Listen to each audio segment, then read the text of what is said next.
En 2045, la Terre est un champ de bataille où l'humanité est enfermée dans une lutte désespérée contre des créatures monstrueuses. La guerre est brutale. Les soldats sont dépassés et massacrés dans le chaos de la bataille. La scène est une dévastation totale. Un monstre colossal aux yeux rouges brillants se dresse au-dessus des survivants. Un jeune soldat lève les yeux, terrifié, alors qu'un des tentacules acérés du monstre pointe directement sur lui puis se lance. Soudain, un homme tranche rapidement le tentacule attaquant, sauvant ainsi le soldat. L'énorme créature rugit d'agonie. Le sauveteur, un homme déterminé portant une casquette militaire, lance un assaut furieux, tranchant les membres de la créature avec sa lame. Il évite habilement une contre-attaque avant de sortir un pistolet et de tirer sur le monstre. Après avoir neutralisé la menace, l'homme dit au soldat qu'il vient de sauver de se relever. Il s'agit de Han Sung, commandant en chef de la dernière force de défense de la Terre. L'humanité est en guerre depuis des décennies et il ne reste que peu de combattants. Han Sung pense que leur objectif final est à portée de main et se prépare à utiliser un appareil lumineux. Soudain, un cercle magique doré apparaît sur le sol, et Han Sung disparaît dans une lumière vive, laissant derrière lui son fusil. Le soldat appelle le nom de son commandant avec incrédulité. Ailleurs, Han Sung se retrouve dans un endroit sombre, lié par des chaînes d'énergie scintillantes. Il est entouré de personnages en robe qui sont étonnés que leur invocation du héros d'un autre monde ait réussi.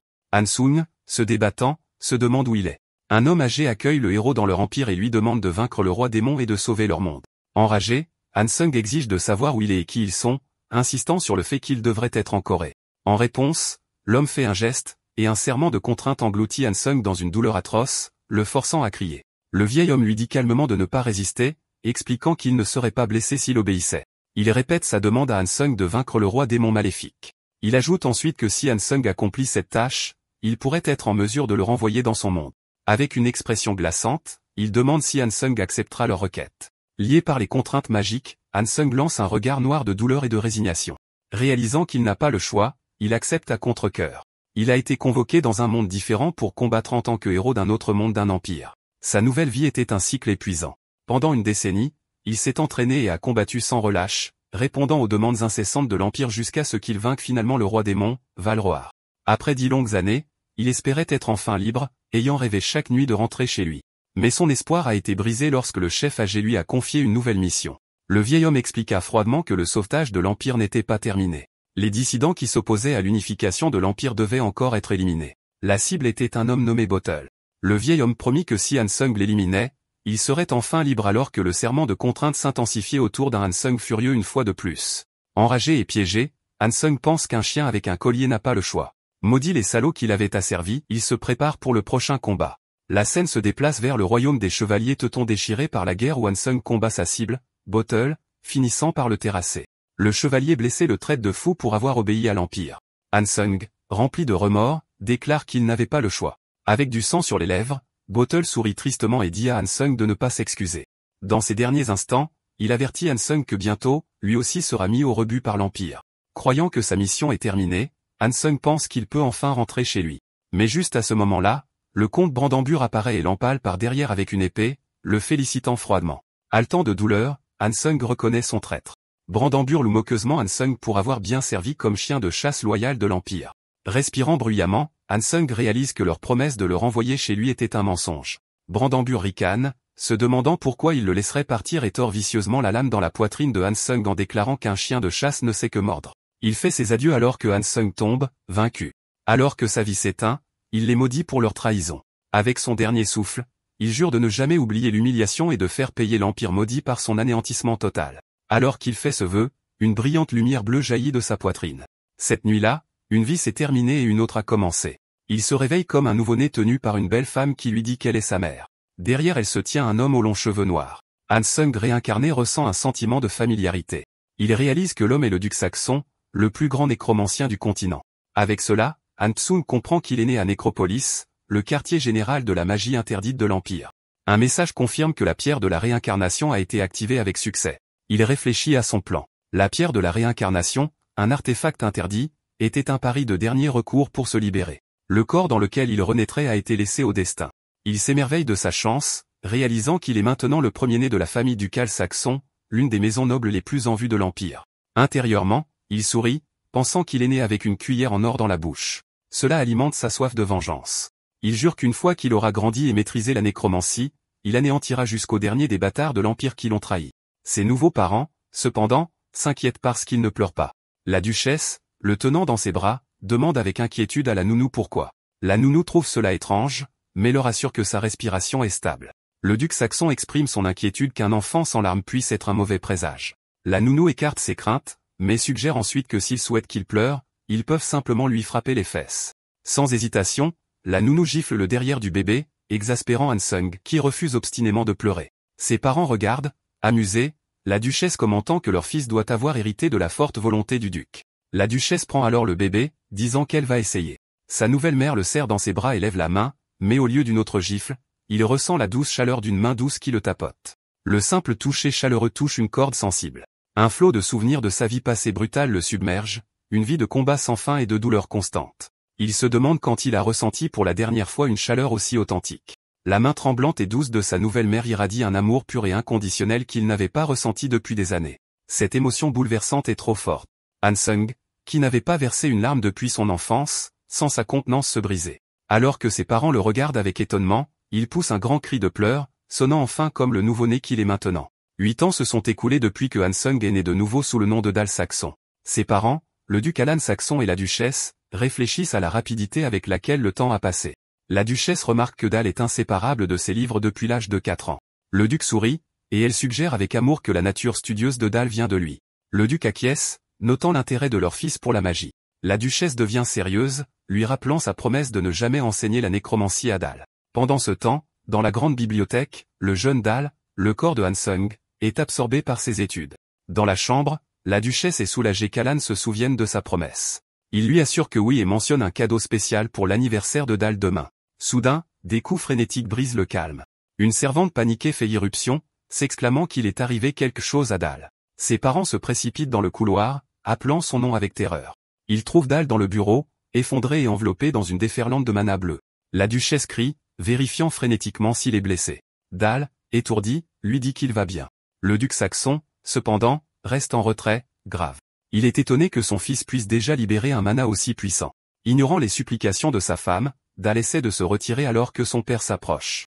Le duc domine son fils, lui demandant s'il vient de libérer du mana de son corps. Intérieurement, Hansung panique, réalisant son erreur en révélant son pouvoir si tôt. À sa surprise, l'expression sévère de son père se transforme en un sourire fier. Comme on pouvait s'y attendre de mon fils, dit-il en tapotant la tête de Dal. Il ajoute que c'est dommage qu'il ne puisse pas enseigner lui-même la nécromancie à Dal.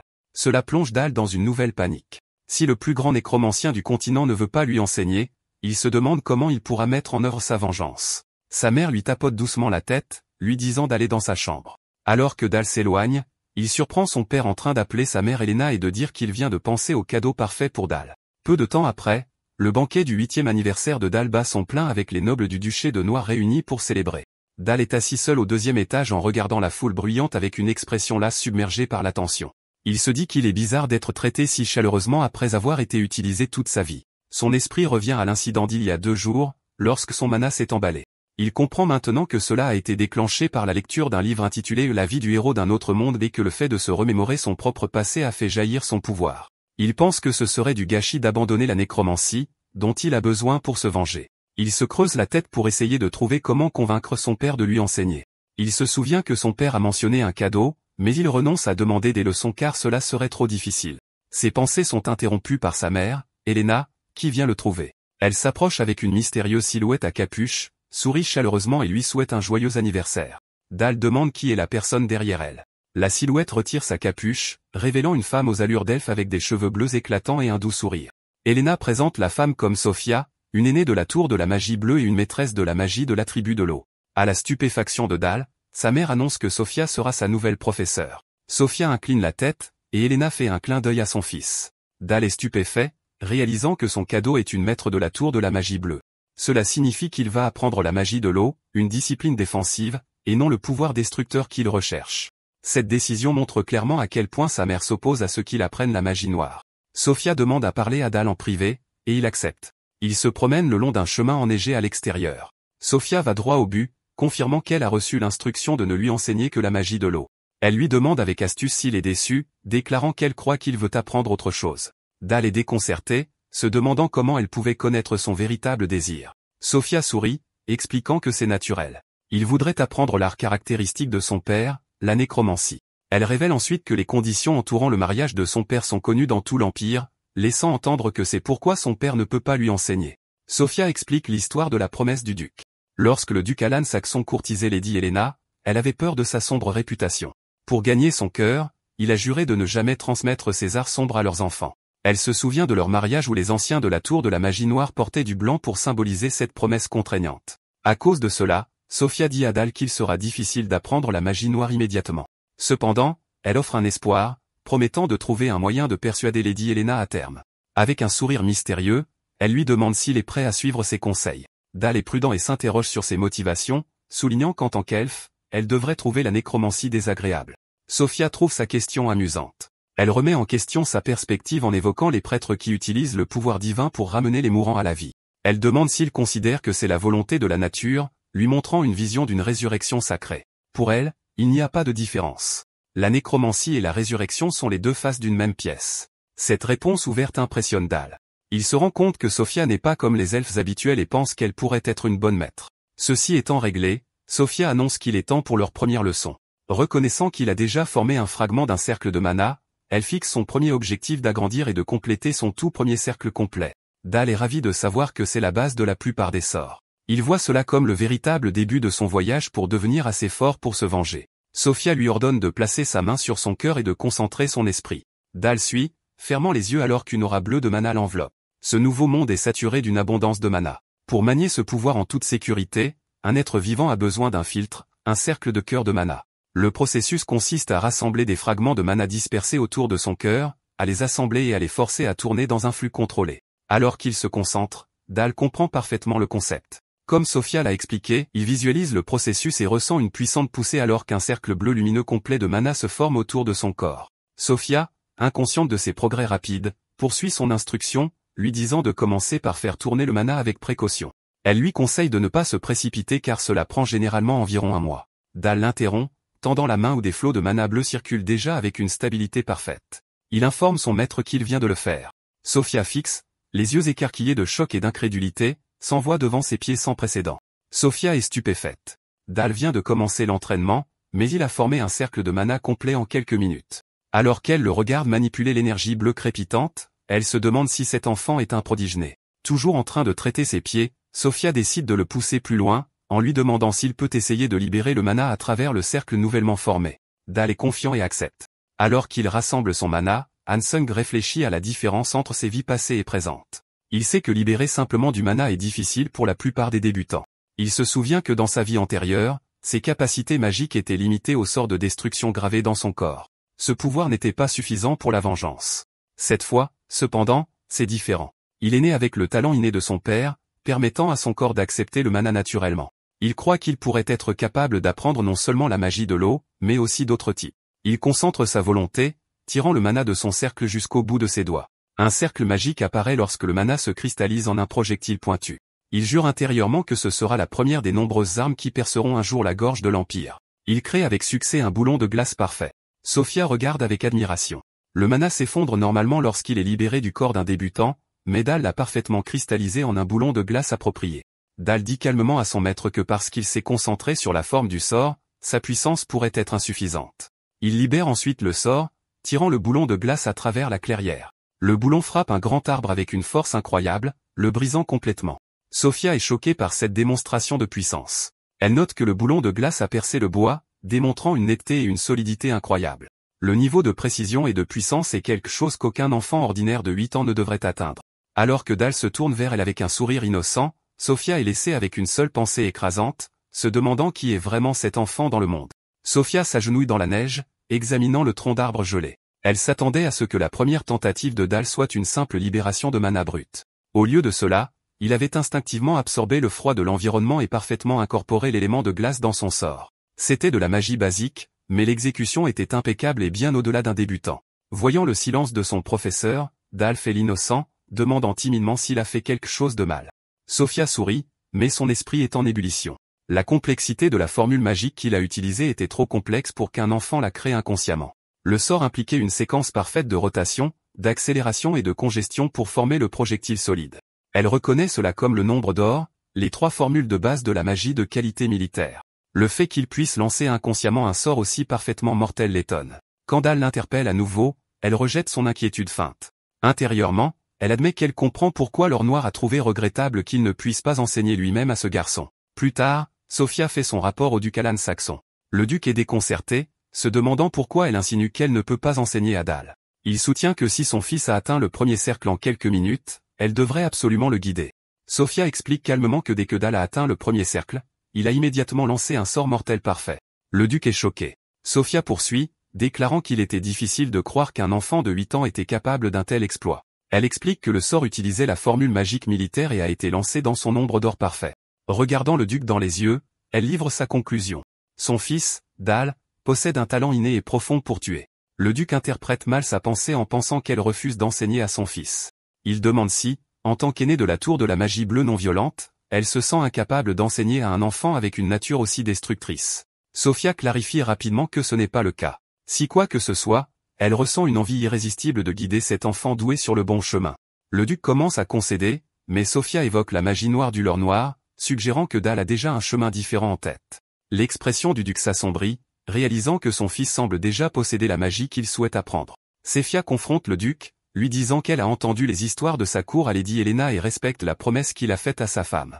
Cependant, elle déclare fermement que sa promesse ne lui donne pas le droit de décider de l'avenir de son enfant, surtout lorsque cet enfant a un talent aussi monumental. Pendant que Sophia et son père parlent, Dal est dehors en train d'essayer d'écouter, mais incapable d'entendre quoi que ce soit. Il glisse sur le sol en supposant qu'il parle de lui. Il réfléchit à sa première leçon, admettant qu'il ne s'attendait pas à ce que son premier sort soit si puissant. Il se souvient de la surprise sur le visage de Sophia et réalise qu'il devra être plus prudent quant au contrôle de son pouvoir. Soudain, une voix appelle son nom. Il lève les yeux pour voir un homme en armure brillante avec un sourire amical. Le visage de Dal s'illumine de joie, et il s'exclame joyeusement le nom de l'homme, oncle Elmay. Elmay le salue chaleureusement et lui demande ce qu'il fait sur le sol. Dal demande en plaisantant où Elmay était passé. Elmay rit et explique qu'il a protégé la famille ducale et vaincu des monstres effrayants, puis serre le garçon dans une grande étreinte. Alors qu'il est maintenu, Dal devine correctement que Elmay s'est battu dans le donjon. Une expression triste traverse son visage alors qu'il pense au danger auquel son oncle est confronté. Dans ce monde, les donjons et les monstres sont de graves menaces. Les chevaliers de chaque domaine se consacrent à l'élimination des donjons. La situation dans le duché de Saxon est plusieurs fois plus grave que dans tout autre territoire. La raison est liée à la vie passée de Han Sung. Après que le héros ait vaincu le roi démon, le duc saxon a reçu l'ordre de l'Empire de conquérir l'ancien territoire du roi démon, en soumettant le grand nombre de monstres qui s'y trouvaient encore. En termes techniques, Dal pense cyniquement qu'il s'agit d'un cas classique de déversement de restes. De retour au présent, Dal regarde son oncle avec une réelle inquiétude et lui dit de faire attention. Helmut est touché, demandant si le jeune seigneur s'inquiète. Dal répond simplement qu'Helmut semble en bonne santé. À ce moment-là, le duc Alan Saxon sort du bureau. Helmut s'agenouille immédiatement pour le saluer. Le duc remercie le chevalier pour son travail acharné. À ce moment-là, la duchesse Helena arrive, surprenant Dal. Son visage s'illumine d'un sourire radieux lorsqu'elle appelle le nom de son fils.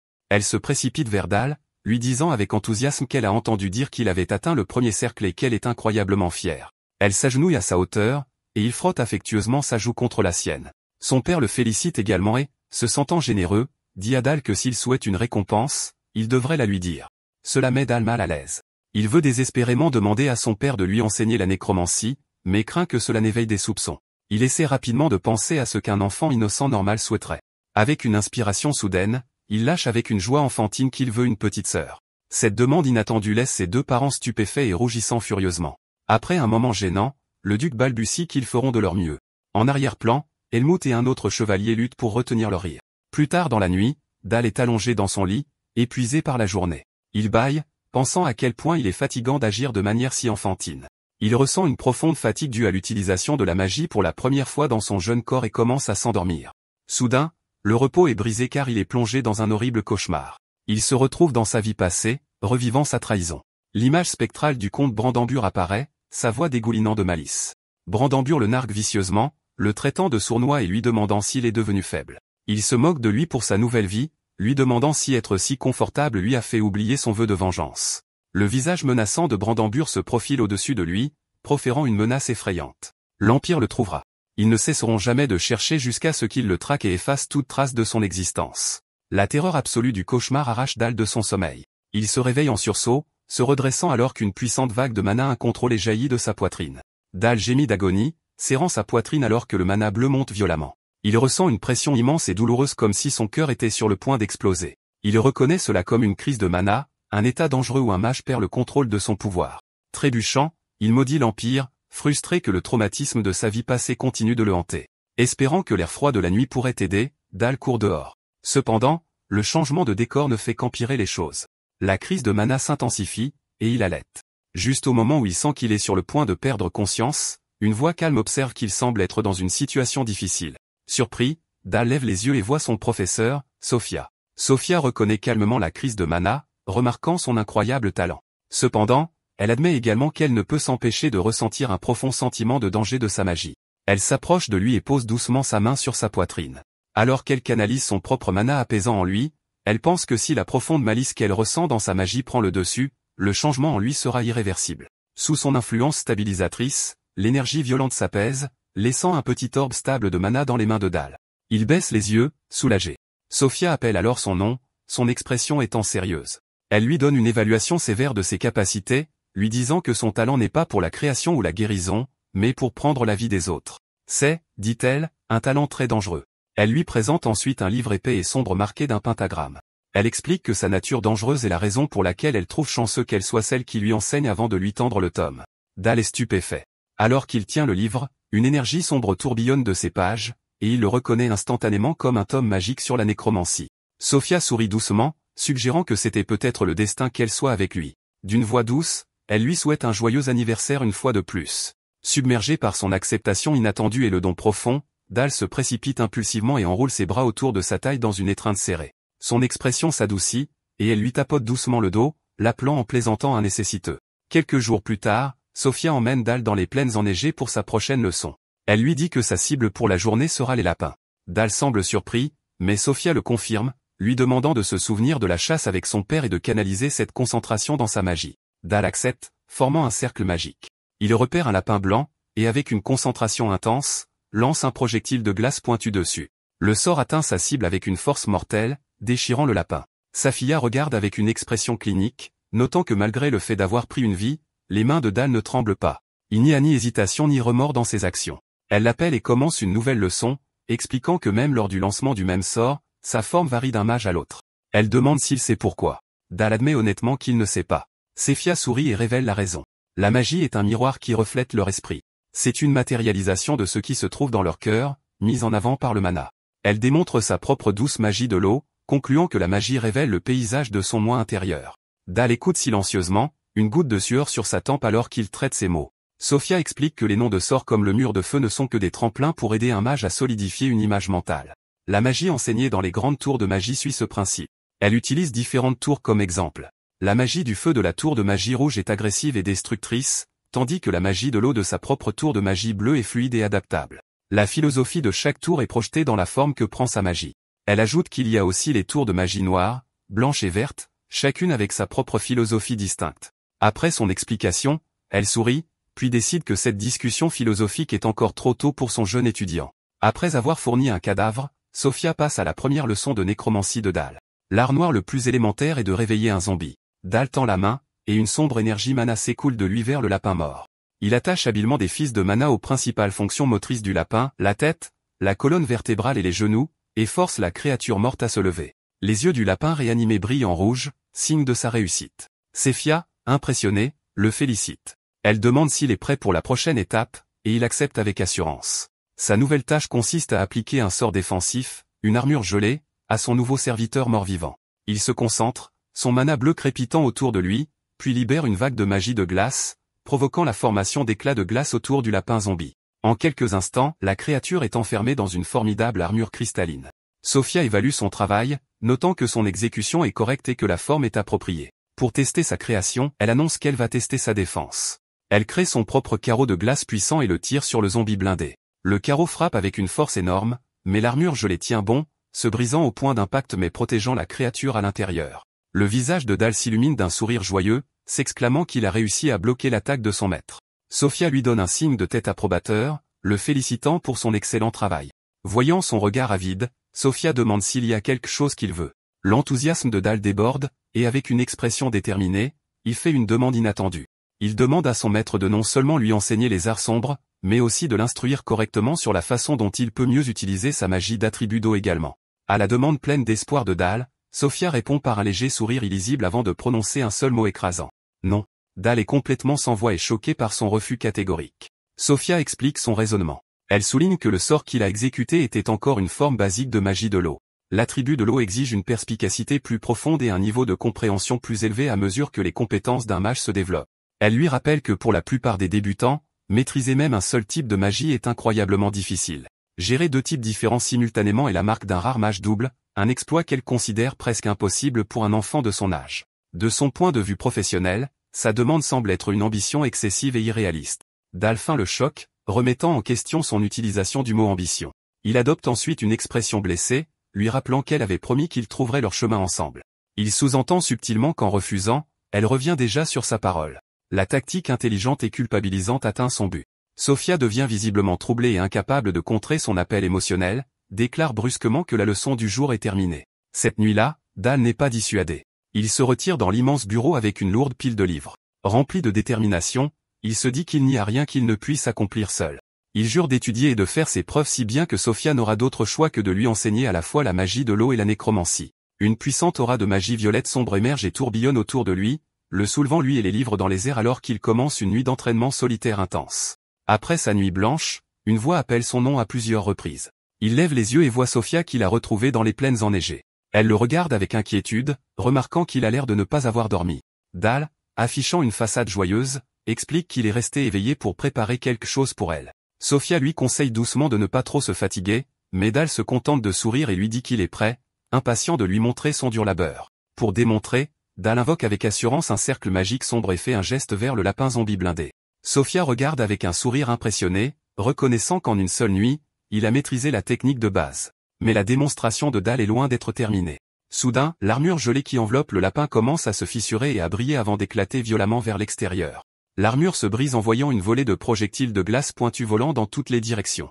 Sofia est surprise, reconnaissant le sort avancé comme une explosion de glace. Son choc s'intensifie lorsqu'elle réalise que le lapin zombie canalise maintenant une sphère d'énergie sombre volatile entre ses pattes. Le lapin libère alors la sphère dans une puissante explosion.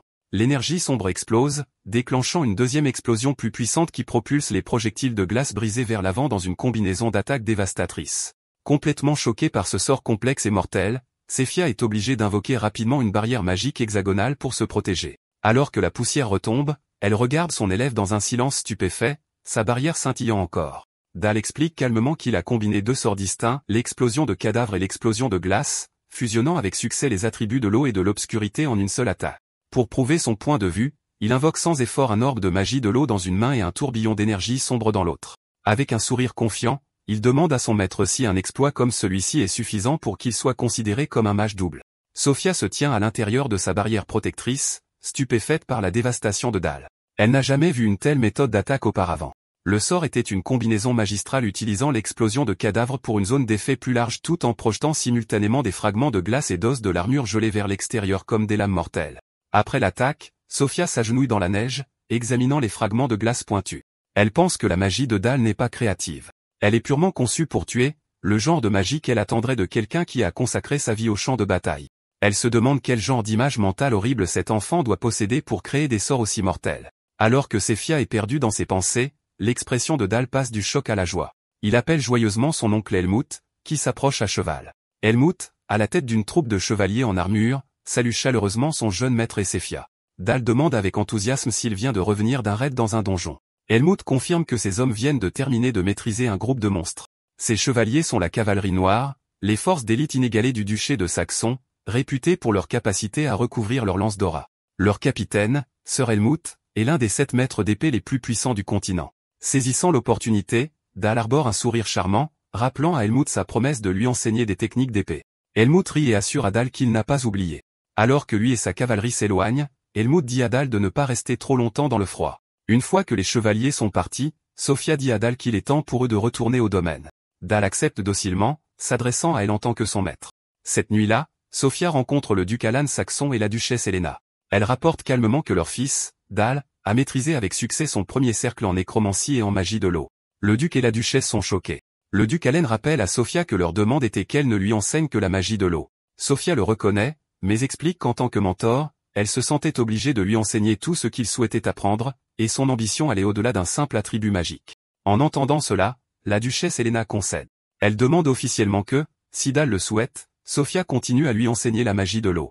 Sofia accepte, promettant de prendre soin de lui. Alors qu'elle part, elle s'excuse auprès du duc d'avoir rompu sa promesse. Après le départ de Sofia, Helena s'émerveille de voir à quel point leur enfant est extraordinaire, incapable de croire qu'il est devenu un double mage à 8 ans. Le duc est d'accord, admettant que, bien que le pouvoir de son fils puisse être effrayant, il doit être capable puisqu'il est leur enfant. Cela conduit le duc à une décision capitale. Il dit à sa femme qu'il aimerait enseigner lui-même la nécromancie à Dal.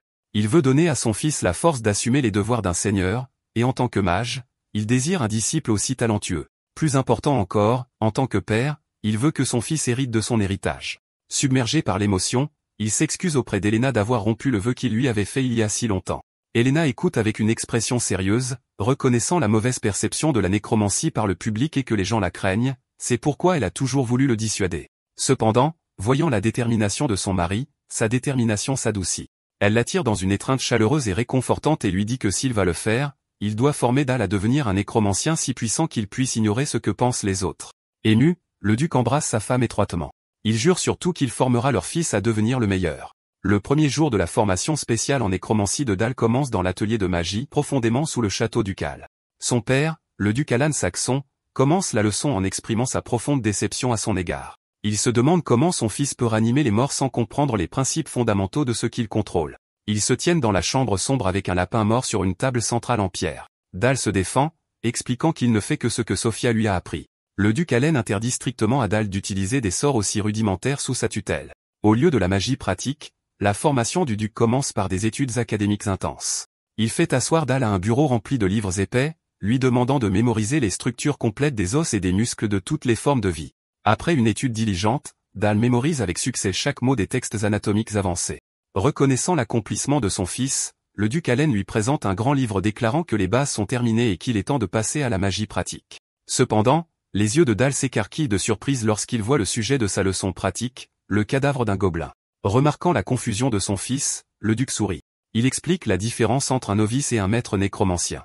Un sorcier non entraîné ne peut que faire traîner le cadavre d'un puissant maître d'armes comme un zombie, alors qu'un individu compétent peut transformer un simple soldat en un puissant chevalier de la mort. Faisant un geste vers le gobelin, le duc le présente comme un simple soldat mort-vivant et met son fils au défi, lui demandant comment il choisira de l'animer. Face au défi de son père, Dal se concentre, son jeune corps enveloppé dans un vortex tourbillonnant de mana violet. Il note intérieurement la difficulté. Un gobelin bipède est bien plus complexe qu'un petit lapin. Avec une explosion d'énergie, il tire une corde de mana violette dans le cadavre du gobelin. Commençant la réanimation, Dal lutte avec la tâche complexe, ayant l'impression de manipuler une marionnette compliquée. Dans une tentative de renforcer les défenses de la créature, il utilise sa magie pour accélérer la rigidité post-mortem, mais il se rend vite compte de son erreur. Les articulations et les muscles du gobelin se sont raidis, le rendant immobile. À ce moment-là, son père, le duc Allen, pose une main apaisante sur son épaule. Le duc explique que, bien que durcir le corps soit une bonne idée, son principal effet secondaire est la limitation sévère du mouvement. Avec ses propres yeux brillants de pouvoir, le duc dit simplement à son fils de regarder. Il déchaîne un immense torrent de magie noire tourbillonnante qui engloutit le gobelin. Dal ne peut que regarder avec choc et admiration. Le gobelin lévite, réanimé et crépitant d'une puissante énergie violette. Le duc commence sa leçon, expliquant qu'une cage thoracique est censée protéger les organes internes. Cependant, il n'est pas nécessaire de protéger les organes des morts. Alors qu'il parle, sa magie remodèle violemment le squelette du gobelin. La cage thoracique éclate vers l'extérieur, se transformant en un ensemble de longues lames d'os acérées qui dépassent de sa poitrine. Avec un sourire sinistre, le duc transmet le principe fondamental de son art. Un nécromancien doit comprendre la structure de sa cible et la modifier pour répondre à ses besoins. Dal est laissé sans voix, une goutte de sueur coulant sur son visage alors qu'il regarde avec des yeux écarquillés cette révélation profonde et terrifiante. Debout à côté du gobelin grotesquement transformé, le duc Alan Saxon conclut sa démonstration, déclarant que ce principe de compréhension et de modification de la structure d'un corps est le fondement de la magie noire. Profondément affecté, Dal lève les yeux vers son père avec un nouveau sens du but. Il demande à son père de lui enseigner la philosophie de base, l'état d'esprit de la tour de la magie noire. Un sourire satisfait se répand sur le visage du duc, satisfait de la demande perspicace de son fils. Il demande à Dal si c'est la vérité qu'il recherche. S'agenouillant pour regarder son fils dans les yeux, le duc transmet le principe central de leur croyance, déclarant que la vérité existe toujours dans la mort. Il explique que pour atteindre cette vérité, ils doivent d'abord comprendre le poids de la vie. Ces mots déclenchent un flashback vif pour Dal. Il est de nouveau Hansung, le héros sur un champ de bataille jonché de feu et de corps. Un homme s'agenouille devant lui, implorant pour sa vie. Ignorant la supplication, Han Sung lève son épée tachée de sang et abat sans pitié l'homme pendant qu'il crie. Le souvenir traumatisant brise le sang-froid de Dal. De retour dans le présent, son père l'appelle par son nom, inquiet. Le duc demande s'il va bien, notant qu'il a soudainement l'air souffrant. Dal est pâle et transpirant, les yeux grands ouverts d'horreur. Il a du mal à parler, balbutiant qu'il va bien. Une image de son passé, de lui-même endurci, lui traverse l'esprit alors qu'il répète plus fermement qu'il va bien. Seul dans l'atelier sombre, il se tient rigide, le monde semblant basculer autour de lui alors qu'il réaffirme silencieusement qu'il va, en fait, bien. Alors que l'entraînement magique quotidien de Dal avec son père progresse, la nouvelle que le duc Alan Saxon a commencé à enseigner les arts sombres à son fils se répand dans tout l'Empire. La rupture d'un vœu sacré à sa femme par le duc a provoqué un tollé général parmi la noblesse. Par conséquent, Dal est devenu le sujet d'un examen minutieux de la part des nobles et des mages de tout l'Empire, d'un jeune homme aux cheveux roux sournois à un seigneur aux cheveux gris sévères et à une sorcière rusée. Quelques semaines plus tard, la formation de Dal s'est déplacée vers le maniement de l'épée, et il s'entraîne avec son oncle Helmut. Le choc de leurs épées en bois résonne alors qu'ils s'engagent dans un duel rapide. Helmut, un maître d'armes chevronné, bloque facilement les coups de Dal avec un sourire confiant. Impassible, Dal regarde attentivement, cherchant une ouverture. Helmut sourit, impressionné par la ténacité de son neveu, et intensifie son attaque. Dal esquive habilement une puissante attaque, puis se lance dans une contre-attaque aérienne époustouflante, tournant pour frapper son oncle depuis un angle inattendu. Le mouvement prend Helmut complètement par surprise, son expression se transformant en choc. Le coup de Dal est précis, faisant tomber l'épée de bois des mains du maître épéiste. Alors que Dal reprend son souffle, Helmut rit de bon cœur, le félicitant pour un bon combat. Cependant, Dal souligne avec justesse qu'un chevalier du calibre d'Helmut ne laisserait pas tomber son épée, devinant correctement que son oncle l'avait lâché exprès. Helmut insiste sur le fait que ce n'était pas le cas, expliquant qu'il était vraiment surpris. Il dit à Dal qu'il a utilisé des techniques d'épée destinées à de véritables batailles, qui auraient tué une personne normale. Helmut remarque que l'art de l'épée de Dal est si excellent qu'il est dommage qu'il soit destiné à être un mage. Il essaie de rassurer Dal, lui disant que les mages sont toujours protégés par des chevaliers d'escorte et qu'il n'a pas vraiment besoin de s'entraîner si dur au combat. Posant une main réconfortante sur l'épaule de son neveu, Helmut demande pourquoi il se pousse si fort. S'agenouillant devant son neveu, Helmut soigne doucement les mains bandées de Dal, lui disant qu'il n'est pas nécessaire de se pousser au point de se blesser. Regardant ses propres mains, Dal répond fermement qu'il y a une raison. Avec un sourire confiant, il explique qu'il ne serait pas convenable pour le fils du duc de ne compter que sur des gardes et de la magie défensive pour sa protection. Il ajoute avec une flatterie charmante qu'il ne pourrait jamais laisser passer la rare occasion d'apprendre l'art de l'épée auprès de l'un des 7 maîtres d'épée les plus puissants du continent. Helmut éclate de rire, qualifiant la réponse de Dal de magnifique et déclarant que s'il avait un fils comme lui, il n'aurait aucun regret. Dal célèbre joyeusement, heureux d'avoir mérité de tels éloges. Leur joyeux moment est interrompu par l'arrivée de la duchesse Helena, qui observe qu'ils semblent tous les deux de bonne humeur. Dal salue chaleureusement sa mère et lui demande ce qui l'amène. Elle sourit, expliquant qu'elle voulait voir à quel point son fils travaillait dur et qu'elle a des nouvelles à partager. Elle demande ensuite à Dal s'il se souvient du cadeau d'anniversaire qu'il avait demandé. Dal a l'air pensif, essayant de se souvenir. Un flashback révèle le moment où il avait impulsivement demandé une petite sœur, laissant ses parents stupéfaits et rougissants. Le souvenir revient en force, et les yeux de Dal s'écarquillent sous le choc. Helena, rayonnante de bonheur et posant une main douce sur son ventre, annonce la nouvelle. Elle dit à Dal qu'il devra bien prendre soin de son jeune frère ou sœur. Le choc sur le visage de Dal est remplacé par une joie pure. Il promet à sa mère qu'il prendra grand soin d'eux. 10 mois plus tard, dans une chambre somptueusement décorée, la famille Saxon se réunit autour du nouveau membre. Dal est complètement captivé par sa petite sœur, se penchant au-dessus du lit pour la regarder de plus près pendant que ses parents observent. La duchesse Helena le taquine, lui demandant s'il trouve le bébé si fascinant, et Dal est d'accord. Il touche doucement la joue du bébé, s'émerveillant qu'il soit encore irréel qu'elle soit sa sœur. Il est complètement séduit, pensant à quel point elle est incroyablement mignonne. Voyant l'adoration de son fils, le duc Allen lui demande s'il aimerait la tenir. Dal est complètement troublé. Sa mère l'encourage alors qu'elle place doucement le bébé emmailloté dans ses bras. Dal trouve qu'il n'est pas aussi difficile de la tenir qu'il l'avait imaginé. Le duc demande ce qu'il en pense, commentant que le bébé lui ressemble. Helena ajoute qu'il est étrange que le bébé pleure chaque fois qu'elle la tient, mais pas une seule fois avec Dal, remarquant qu'elle semble tout à fait heureuse dans ses bras. Dal regarde sa sœur avec une expression douce et affectueuse. Son père lui demande alors comment il se sent maintenant. L'expression de Dal devient soudainement sérieuse. Il dit à son père que, bien qu'elle soit légère comme une plume, elle se sent aussi incroyablement lourde. Un sourire entendu illumine le visage du duc lorsqu'il dit à son fils que ce qu'il ressent est le poids de la vie. Il pose une main sur l'épaule de Dal, lui demandant de ne jamais oublier ce sentiment. Juste à ce moment-là, Helena interrompt joyeusement, rappelant à Dal qu'il est temps pour sa leçon et que Sophia l'attend sûrement. La scène se déplace vers une forêt enneigée où Sophia attend son élève. Elle informe Dal que leur leçon du jour sera une véritable pratique de combat. Dal, ayant l'air un peu nerveux, demande s'il peut vraiment la combattre sérieusement. Sophia l'encourage à venir vers elle avec toute sa force. Acceptant le défi, Dal invoque un cercle magique bleuoyant. Sophia, entourée de magie de l'eau crépitante, dit qu'elle est impatiente de voir à quel point il s'est amélioré. Dal lance immédiatement une attaque, tirant de gros projectiles de glace acérés sur elle. Cependant, Sophia détruit sans effort le premier projectile, le rejetant comme étant trop lent, puis dévie nonchalamment le second. Tenant un éclat de son sort brisé, elle le regarde avec un sourire sournois et provocateur et le gronde, se demandant comment un élève pourrait oser ne pas se donner à fond contre son maître. Dal est laissé sans voix, réalisant qu'il a été complètement percé à jour. Muet, Dal regarde avec une expression déterminée. Sophia l'avertit de mettre rapidement une barrière avant de lancer une puissante explosion de magie de l'eau sur lui. Les yeux de Dal s'écarquillent de panique alors que l'attaque se précipite vers lui. L'énergie magique impacte avec une force considérable. Dal réussit à bloquer l'attaque à la dernière seconde, examinant le gantelet de glace brisé qui s'est formé autour de son bras. Il pense en lui-même que s'il n'avait pas bloqué cela, il aurait été sérieusement blessé. Sophia avec un sourire calme et impressionné le félicite d'avoir formé une armure de glace en si peu de temps. Alors que l'armure de glace s'effrite, Dal reste ferme, prêt pour le prochain échange. Sophia l'encourage à revenir vers elle. En réponse, Dal pose ses mains sur le sol enneigé, concentrant sa magie. Il canalise son mana et invoque un immense mur de glace solide et étincelant qui jaillit du sol entre eux. Sophia est surprise par l'apparition soudaine de l'immense structure, se demandant pourquoi il lancerait un mur de glace au milieu d'une bataille. Elle note qu'en améliorant la structure de mana, il a considérablement augmenté la densité de la glace, la rendant incroyablement forte. Elle tend la main pour toucher le mur, se demandant pourquoi il lancerait un sort défensif maintenant, spéculant qu'il pourrait avoir besoin d'une pause. Cependant, elle sent soudainement que quelque chose ne va pas avec le mana qui circule à travers la glace.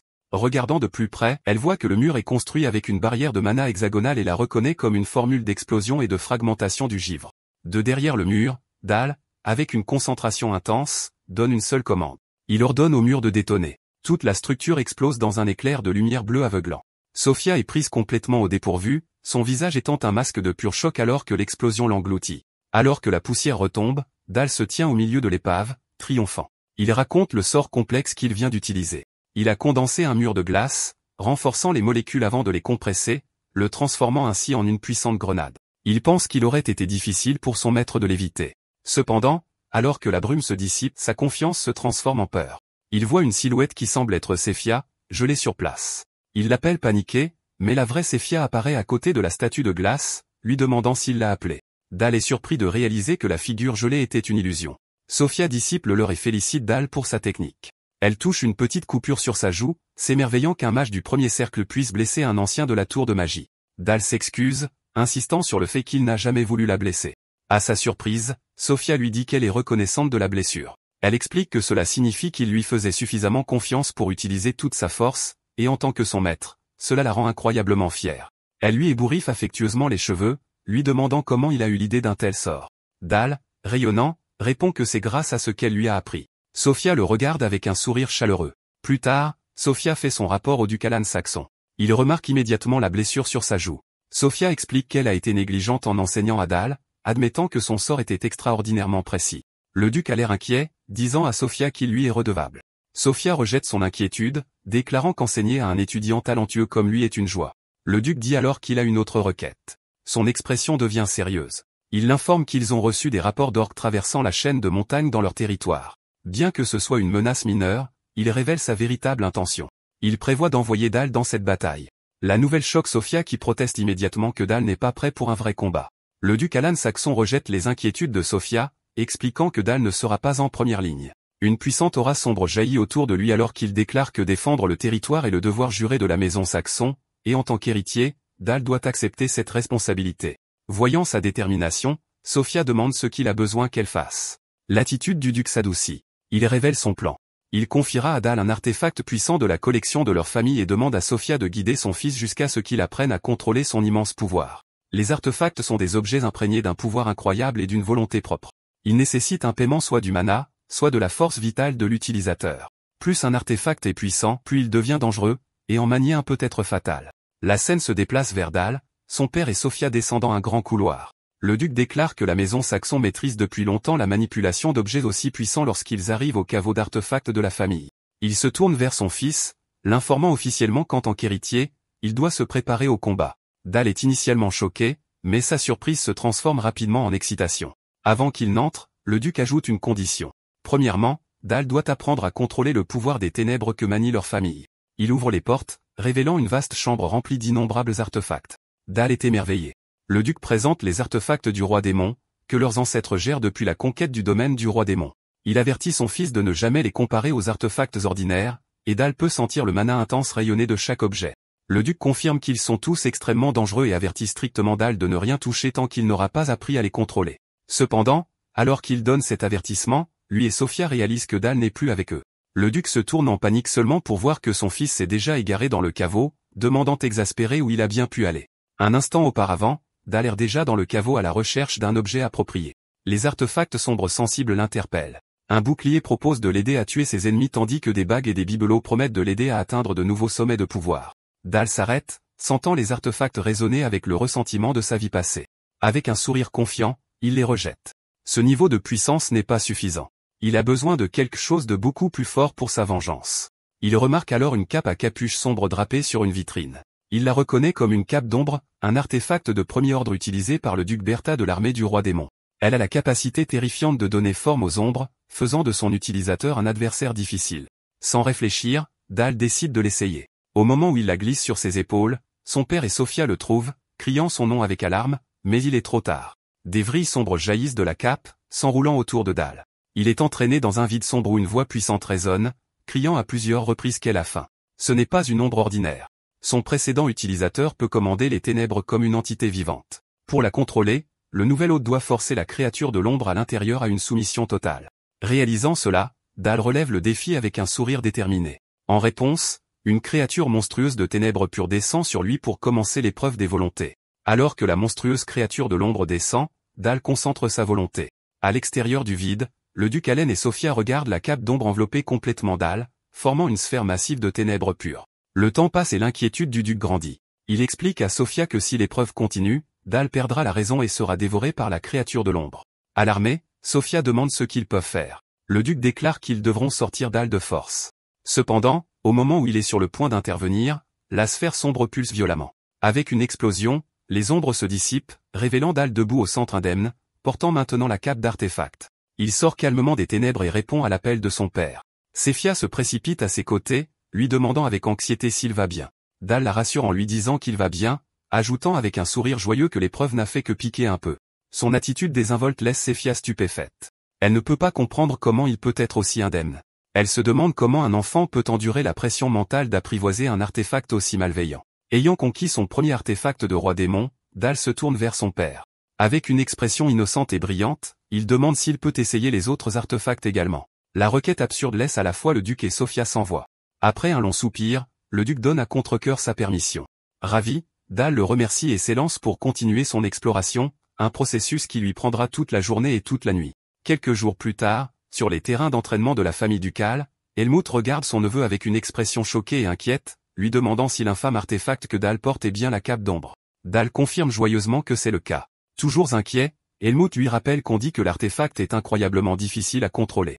Dal écarte nonchalamment les inquiétudes de son oncle, expliquant qu'à part une légère sensation de picotement, il n'y a rien de mal. Dal offre alors une explication fantaisiste suggérant que peut-être la cape s'est juste sentie seule. Pour le démontrer, une petite créature d'ombre dentue émerge des ténèbres à ses pieds. Dal affirme que la cape s'accroche à lui, voulant peut-être juste être ami. Helmut éclate de rire à cette notion absurde, disant à son neveu qu'il a bien trop bon cœur. Alors qu'il rit, la créature d'ombre semble laisser échapper un cri indigné. Avec un sourire fier, Dal remercie son oncle pour le compliment, puis marche nonchalamment sur la tête de la créature d'ombre. Ayant réglé la question, Dal dit à son oncle qu'il a une requête, un vrai match d'entraînement comme pratique de combat, une proposition qui surprend Helmut. La surprise du maître d'épée se transforme rapidement en excitation ravie. Il accepte avec empressement, son corps étant parcouru d'une puissante aura bleue. Face à l'immense aura de l'un des 7 maîtres d'épée du continent, Dal ressent une vague de pression. Helmut, remarquant son appréhension, lui offre un sourire rassurant et promet de l'affronter en utilisant uniquement l'escrime de base sans aucune aura impliquée. L'expression de Dal se durcit. Il se demande intérieurement si son oncle a vraiment l'intention d'y aller doucement avec lui, sachant que le credo d'un chevalier est de toujours se battre sincèrement. Cependant, il a un objectif caché. Alors que des ombres émergent du sol, il révèle son véritable objectif. Le combat est une chance de s'entraîner à utiliser la cape d'ombre en combat réel. La puissance des armes qu'il peut former à partir de ces créatures d'ombre déterminera la véritable valeur de l'artefact, faisant de cette bataille un test nécessaire. Son plan étant établi, Dal lance sa première attaque, une ruée de lames d'ombre, envoyant une volée de projectiles sombres et acérés vers son oncle. En réponse, Helmut balance simplement son épée massive dans un seul arc puissant, brisant l'attaque avec une force pure. Dal ne peut que regarder, abasourdi et impressionné par l'incroyable puissance de son oncle, réalisant qu'il a détruit la frappe magique par sa seule prouesse physique. Impressionné, Helmut laisse échapper un rire retentissant, louant l'excellente frappe. Il annonce ensuite que c'est son tour et se précipite en avant avec une vitesse incroyable. Dal esquive habilement la première attaque de son oncle et contre immédiatement, manipulant les ombres de sa cape pour encercler Helmut. Un barrage de pointes d'ombre acérées jaillit du sol visant à piéger le maître d'épée. Helmut, cependant, ne se laisse pas démonter. Il trouve l'attaque surprise fascinante et saisit simplement l'une des pointes avec son gantelet, l'arrêtant avec facilité. Dal est choqué par la force brute de son oncle. Helmut saute ensuite haut, abaissant son épée massive dans un coup de tête dévastateur. Dal est forcé de créer un bouclier d'ombre pour bloquer le puissant coup. L'impact est immense, envoyant Dal déraper vers l'arrière et fissurer le terrain d'entraînement. Helmut atterrit, choqué que son neveu ait bloqué une attaque qui pourrait briser des épées ordinaires en deux. Dal, à son tour, réalise la grande différence de puissance entre une arme ordinaire et l'artefact qu'il manie maintenant. Motivé, Helmut demande 10 échanges de plus, et les deux s'affrontent à nouveau. Regardant depuis la touche, les autres chevaliers murmurent avec incrédulité. Ils notent qu'aucun d'entre eux n'avait jamais duré plus de 2 échanges contre leur capitaine, Helmut. Ils ressentent un écart de compétences écrasant entre eux et le jeune maître, Dal. Quelques jours plus tard, la nuit du déploiement, la duchesse Helena fait une dernière tentative pour changer la vie de son fils. Elle dit à Dal qu'elle reparlera à son père, insistant sur le fait qu'elle ne peut pas le laisser aller dans un endroit aussi dangereux. Dal, debout à côté d'elle alors qu'elle tient sa petite sœur, essaie de rassurer sa mère, lui rappelant que son père et son oncle Helmut seront là pour le protéger. Helena reste profondément inquiète. L'expression de Dal est devenue sérieuse. Il dit à sa mère qu'il doit devenir plus fort afin qu'un jour il puisse supporter le poids du duché. Il tapote doucement sa sœur endormie, expliquant que lorsque ce moment viendra, il aura besoin de la force de la protéger, leur mère et leur père. Il conclut, c'est pourquoi il a besoin de cette expérience maintenant. Regardant sa mère avec des yeux sincères, Dal l'implore de lui permettre de devenir assez fort pour la protéger. Émue, l'expression inquiète d'Helena se transforme en un sourire affectueux. Elle cède, acceptant de le laisser partir. Avec sa bénédiction, elle dit à son fils de partir. Dal monte à cheval et promet à sa mère qu'il sera bientôt de retour. À l'aube, dans une base militaire temporaire, les troupes sont rassemblées. Helmut rapporte au duc Alan Saxon que les soldats sont préparés. Le duc prend acte du rapport, puis se tourne vers son fils, surprenant Dal en lui disant de donner l'ordre de marcher à sa place. Il explique que leur fier corps de cavalerie noire sera un jour à Dal de commander.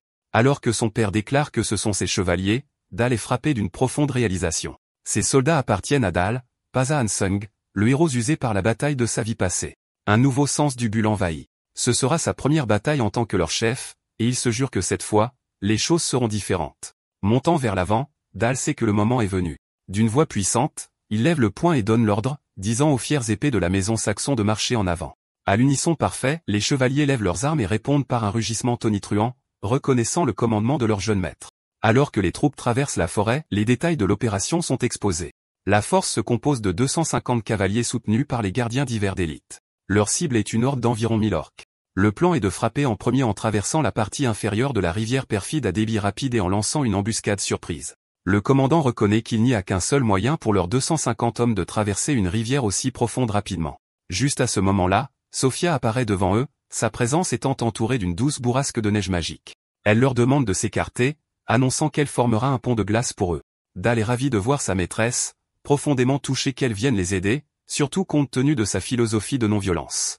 Avec une puissante démonstration de sa magie, Sophia gèle l'eau vive, créant un pont massif et solide de glace solide. Gesticulant vers sa création, elle dit aux troupes qu'elles peuvent passer. Alors que le duc et Dal commencent à traverser, Sophia leur souhaite la victoire. Le duc exprime sa gratitude. Dal se retourne vers sa maîtresse et lui dit qu'il va y aller maintenant. Sophia regarde silencieusement son jeune élève s'éloigner. Après son départ, Sophia trouve étrange que des larmes lui montent aux yeux. Avec un sourire tendre et légèrement triste, elle réfléchit à quel point son élève l'inquiète. La bataille commence à la base ORC temporaire, un camp rudimentaire dans un ravin. L'attaque surprise commence lorsque l'unité d'élite des archers, les gardiens de l'hiver, lance son embuscade. Il lâche une volée de flèches enflammées, engloutissant le camp dans les flammes et le chaos. L'assaut cause d'immenses dégâts, laissant de nombreux orques morts, mais un survivant massif laisse échapper un rugissement furieux. Saisissant l'instant, Helmut ordonne au bataillon de cavalerie de charger. Les chevaliers de la cavalerie noire forment un coin et se précipitent avec les lances abaissées. Observant depuis une falaise voisine, le duc Alan Saxon, Helmut et Dal observent la bataille. Helmut demande au jeune maître ce qu'il en pense. Dal analyse intérieurement la charge avec un œil de vétéran, notant qu'avec leur lance améliorée par Laura dans la formation de la lance d'abattage, les orques n'ont aucune chance. Il conclut que l'attaque est à sens unique. Son père, le duc Allen, confirme que c'est la puissance dont leur cavalerie est fière. Helmut, cependant, conseille à Dal de ne pas se détendre car ce n'est que le début. Sur le champ de bataille, les orques survivants forment rapidement une ligne défensive avec leurs boucliers. La cavalerie noire s'écrase sur eux avec une force dévastatrice. Helmut évalue la situation, décidant qu'ils vont se retirer, se réorganiser et terminer le travail avec des charges rotatives. Un signal magique est tiré, et Helmut ordonne à toutes les unités de reculer. La cavalerie commence sa retraite tactique. Le retrait laisse les orques confus. Alors que la cavalerie se replie, les orques repèrent un chevalier isolé qui tente de s'échapper et prépare leur lance. Les orques réussissent à empaler le cheval du chevalier, faisant tomber le cavalier au sol. Observant depuis la falaise, l'expression de Dal est sombre alors qu'il remarque tranquillement que la situation est malheureuse. À côté de lui, Helmut déclare froidement qu'un chevalier est à terre. Dal est troublé, se demandant pourquoi il considère que l'homme ne peut être sauvé. Il est horrifié qu'une des fières épées de la maison Saxon soit abandonnée, surtout qu'un grand ORC approche du chevalier à terre avec une hache. Incapable de contenir sa colère, Dal exige de savoir pourquoi il se contente de regarder. Le duc Allen et Helmut restent silencieux et sévères. Alors que l'ORC charge le chevalier tombé, Dal sait qu'il n'arrivera pas à temps s'il descend à cheval. Il comprend qu'il devra percer la peau dure de l'ORC en un seul tir puissant. Il réfléchit au fait que la peau d'un ORC est beaucoup plus épaisse que celle des autres monstres et décide qu'il doit modifier la formule standard du boulon de glace. Il incorpore une formule de projectile de haute précision pour le sniping et ajoute une équation de trajectoire balistique pour la stabilité. Avec sa nouvelle formule complète, Dal invoque un cercle magique complexe concentrant son mana dans un sort qu'il a nommé Icebolt Barret M98B. Juste au moment où l'ORC lève son arme pour frapper le chevalier à terre, Dal déclenche son attaque. Un rayon brillant de magie de glace traverse le champ de bataille, perçant la tête de l'ORC avec une précision mortelle. Observant à côté de lui, le duc Allen et Helmut sont laissés dans un silence stupéfait. Le duc remarque l'incroyable précision à une telle distance. Sans hésitation, Dal éperonne son cheval et charge dans la mêlée. Helmut pousse un cri d'alarme, mais le duc Allen l'arrête, lui disant calmement de laisser faire son fils. Le duc observe avec un sourire fier et connaisseur, s'émerveillant du fait que son fils ait pu créer une formule magique destructive originale à un si jeune âge. Il pense que cela prouve que le monde intérieur de Dal doit déjà être presque achevé. Sur le champ de bataille, Dal évalue sa nouvelle situation plus dangereuse alors que les autres orques commencent à se regrouper. Il se rend compte qu'il est maintenant confronté à deux problèmes. Il voit que le chevalier à terre est toujours en train de récupérer, ayant été paralysé par la panique. Il reconnaît également que sa puissante formule de sort est trop longue pour le combat rapproché. Il sait qu'il doit raccourcir sa magie, comme simplifier une équation mathématique. Alors que le prochain ORC charge, Dal formule une nouvelle version plus rapide de son sort. Réalisant qu'il a besoin d'un sort encore plus rapide, Dal simplifie rapidement sa formule davantage. Décidant que cela fera l'affaire, il déchaîne sa toute dernière création avec un sourire confiant, un sort qu'il appelle simplement balle de glace. Juste au moment où un autre ORC charge le chevalier terrifié, Dal tire son sort à cheval. Le puissant projectile de glace frappe la tête de l'ORC, qui explose dans une pluie de sang. Le corps sans tête s'effondre devant le chevalier stupéfait. Il lève les yeux avec incrédulité, reconnaissant son jeune maître et se demandant pourquoi Dal se risquerait pour lui. Dal descend calmement de cheval et dit au chevalier de ne pas s'inquiéter. Avec un sourire rassurant, il déclare que la maison Saxon n'abandonne jamais une épée loyale. Le chevalier est ému, mais leur moment est interrompu alors que d'autres orques chargent. Impassible, Dal lève la main, et une puissante énergie violette se rassemble. Il libère la puissance de sa cape d'ombre, lançant un sort appelé lame d'ombre. Un torrent de vrille sombre et acérée jaillit du sol, tranchant sans effort les orques en charge. Avec un sourire sombre et satisfait, Dal donne un dernier ordre glaçant aux ombres de les consumeurs. Un ORC survivant regarde avec confusion avant qu'un vortex massif de ténèbres pures n'apparaisse et ne l'engloutisse complètement. Les ombres de la cape de Dal sont impitoyables. Une vrille sombre décapite proprement un ORC, tandis qu'une autre créature de l'ombre en dévore un second, laissant l'ORC restant tremblant de terreur. Dans une scène macabre, les ombres dévorent complètement leurs victimes, ne laissant qu'un squelette propre derrière. Dal se tourne vers le dernier ORC terrifié et l'accueille avec un sourire joyeux. Il tire nonchalamment une autre balle de glace, se débarrassant de la dernière menace avant d'essuyer une éclaboussure de sang sur sa joue. Il se tourne vers le chevalier secouru et déclare que c'est terminé. Le chevalier, encore sous le choc, ne peut que balbutier le nom du jeune maître. Le chevalier admet que ses jambes ne bougeront pas, et Dal lui adresse un sourire légèrement crispé. Se décidant pour une approche directe, il soulève sans effort l'homme adulte dans ses bras, annonçant avec un sourire éclatant qu'ils y sont parvenus. Juste à ce moment-là, Helmut arrive avec le reste de la cavalerie noire. Dal regarde son oncle et dit qu'il lui laisse le reste. Inspiré, Helmut ordonne au bataillon de cavalerie de charger à fond. Avec une vigueur renouvelée, Les chevaliers passent en trombe, criant leur loyauté féroce non seulement à la maison saxon, mais spécifiquement à leur jeune maître Dal. Peu après, de retour au camp de base saxon, la subjugation des orques est déclarée un succès. Le duc Allen saxon convoque son fils dans sa tente et dit à Dal qu'il a quelque chose à demander. Avec une expression sévère, il exige de savoir pourquoi Dal s'est précipité seul dans les lignes ennemies, se demandant pourquoi il ferait une chose aussi incroyablement imprudente. Dal est déconcerté par la vive réprimande, se demandant pourquoi il est grondé après avoir sauvé la vie d'un homme. À l'intérieur de la tente de commandement, le duc Allen exige sévèrement une explication. Dal répond respectueusement qu'il remplissait son futur devoir, rappelant à son père que les chevaliers étaient les hommes qu'il dirigerait un jour. Le duc n'est pas impressionné et qualifie son raisonnement de faible. Dal est surpris car il a toujours su que son père chérissait ses chevaliers. Rassemblant son courage, Dal demande à son père pourquoi il est resté là à regarder son chevalier mourir. Le duc explique la dure réalité de leur domaine. Il est constamment menacé par des monstres, et les chevaliers ne peuvent pas se permettre de se battre en espérant être sauvés. Dal insiste sur le fait qu'il avait quand même espéré que son père sauve un chevalier loyal. La réponse du duc est sèche. Il réprimande Dal, expliquant qu'en se précipitant à la rescousse, il a semé une idée dangereuse dans l'esprit des soldats, la croyance que quelqu'un les sauvera. Il demande combien de chevaliers avec cet état d'esprit dépendant pourraient survivre sur le champ de bataille. Le duc explique ensuite le véritable devoir de leur maison.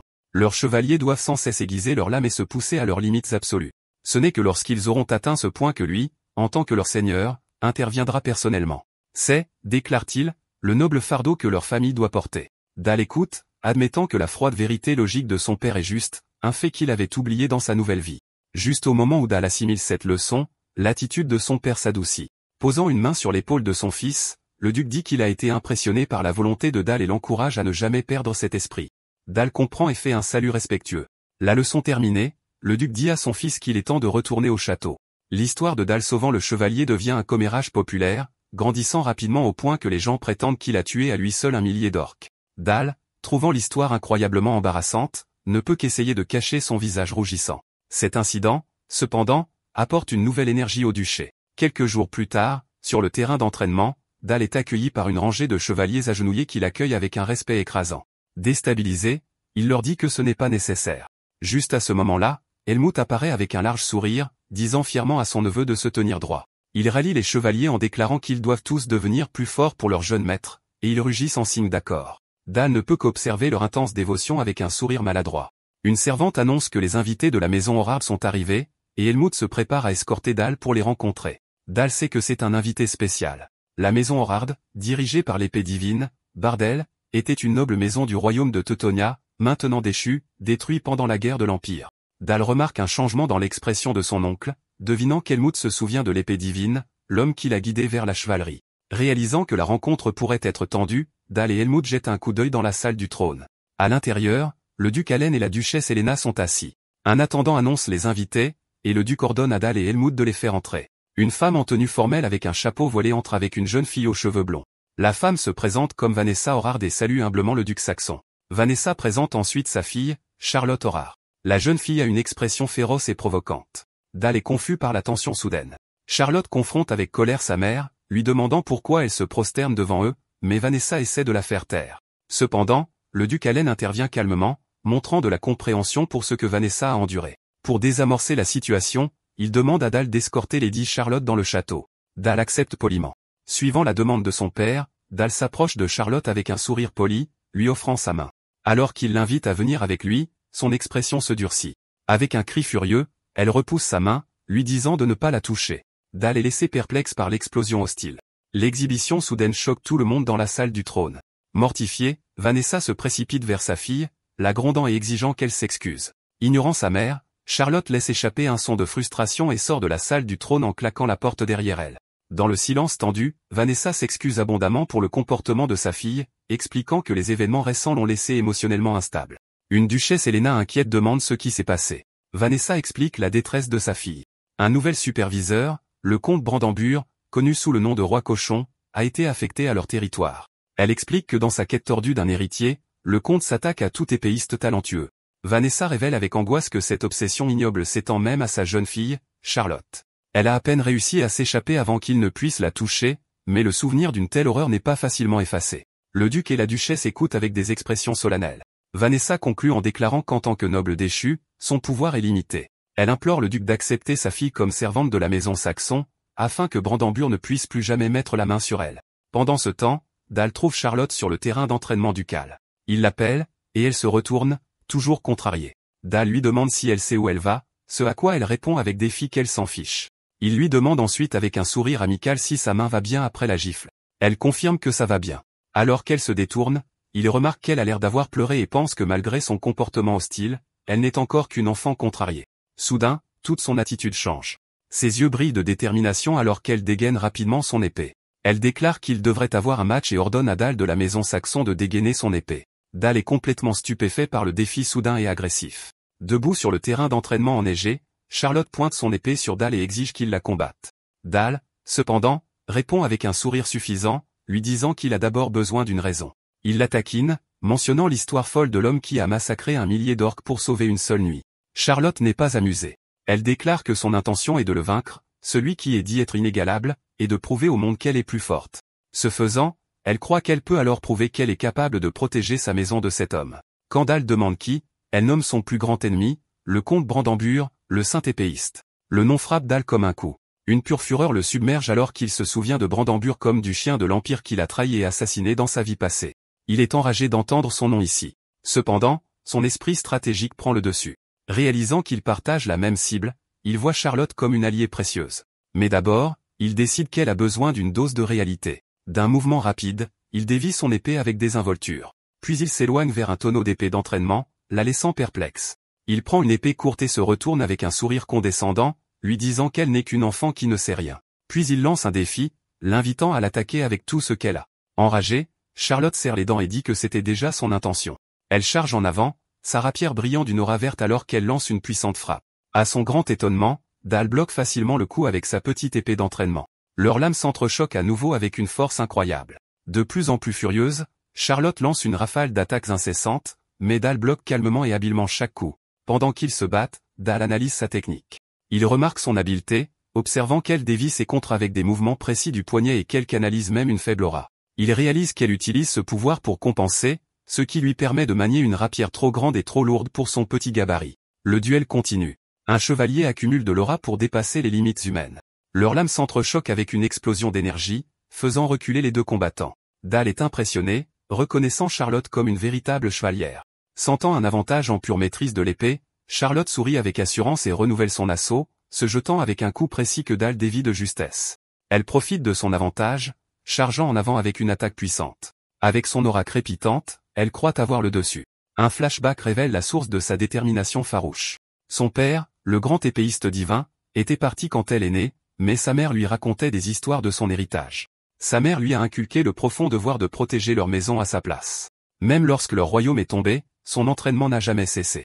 Dans le présent, ce souvenir alimente sa frustration. Elle déploie toute sa force et son aura dans ses attaques, se demandant pourquoi ce garçon peut si facilement arrêter chaque mouvement. Elle sent que quelque chose ne va pas alors que Dal continue de dévier ses coups sans effort. Elle charge une dernière fois, poussant un cri désespéré en se jetant en avant.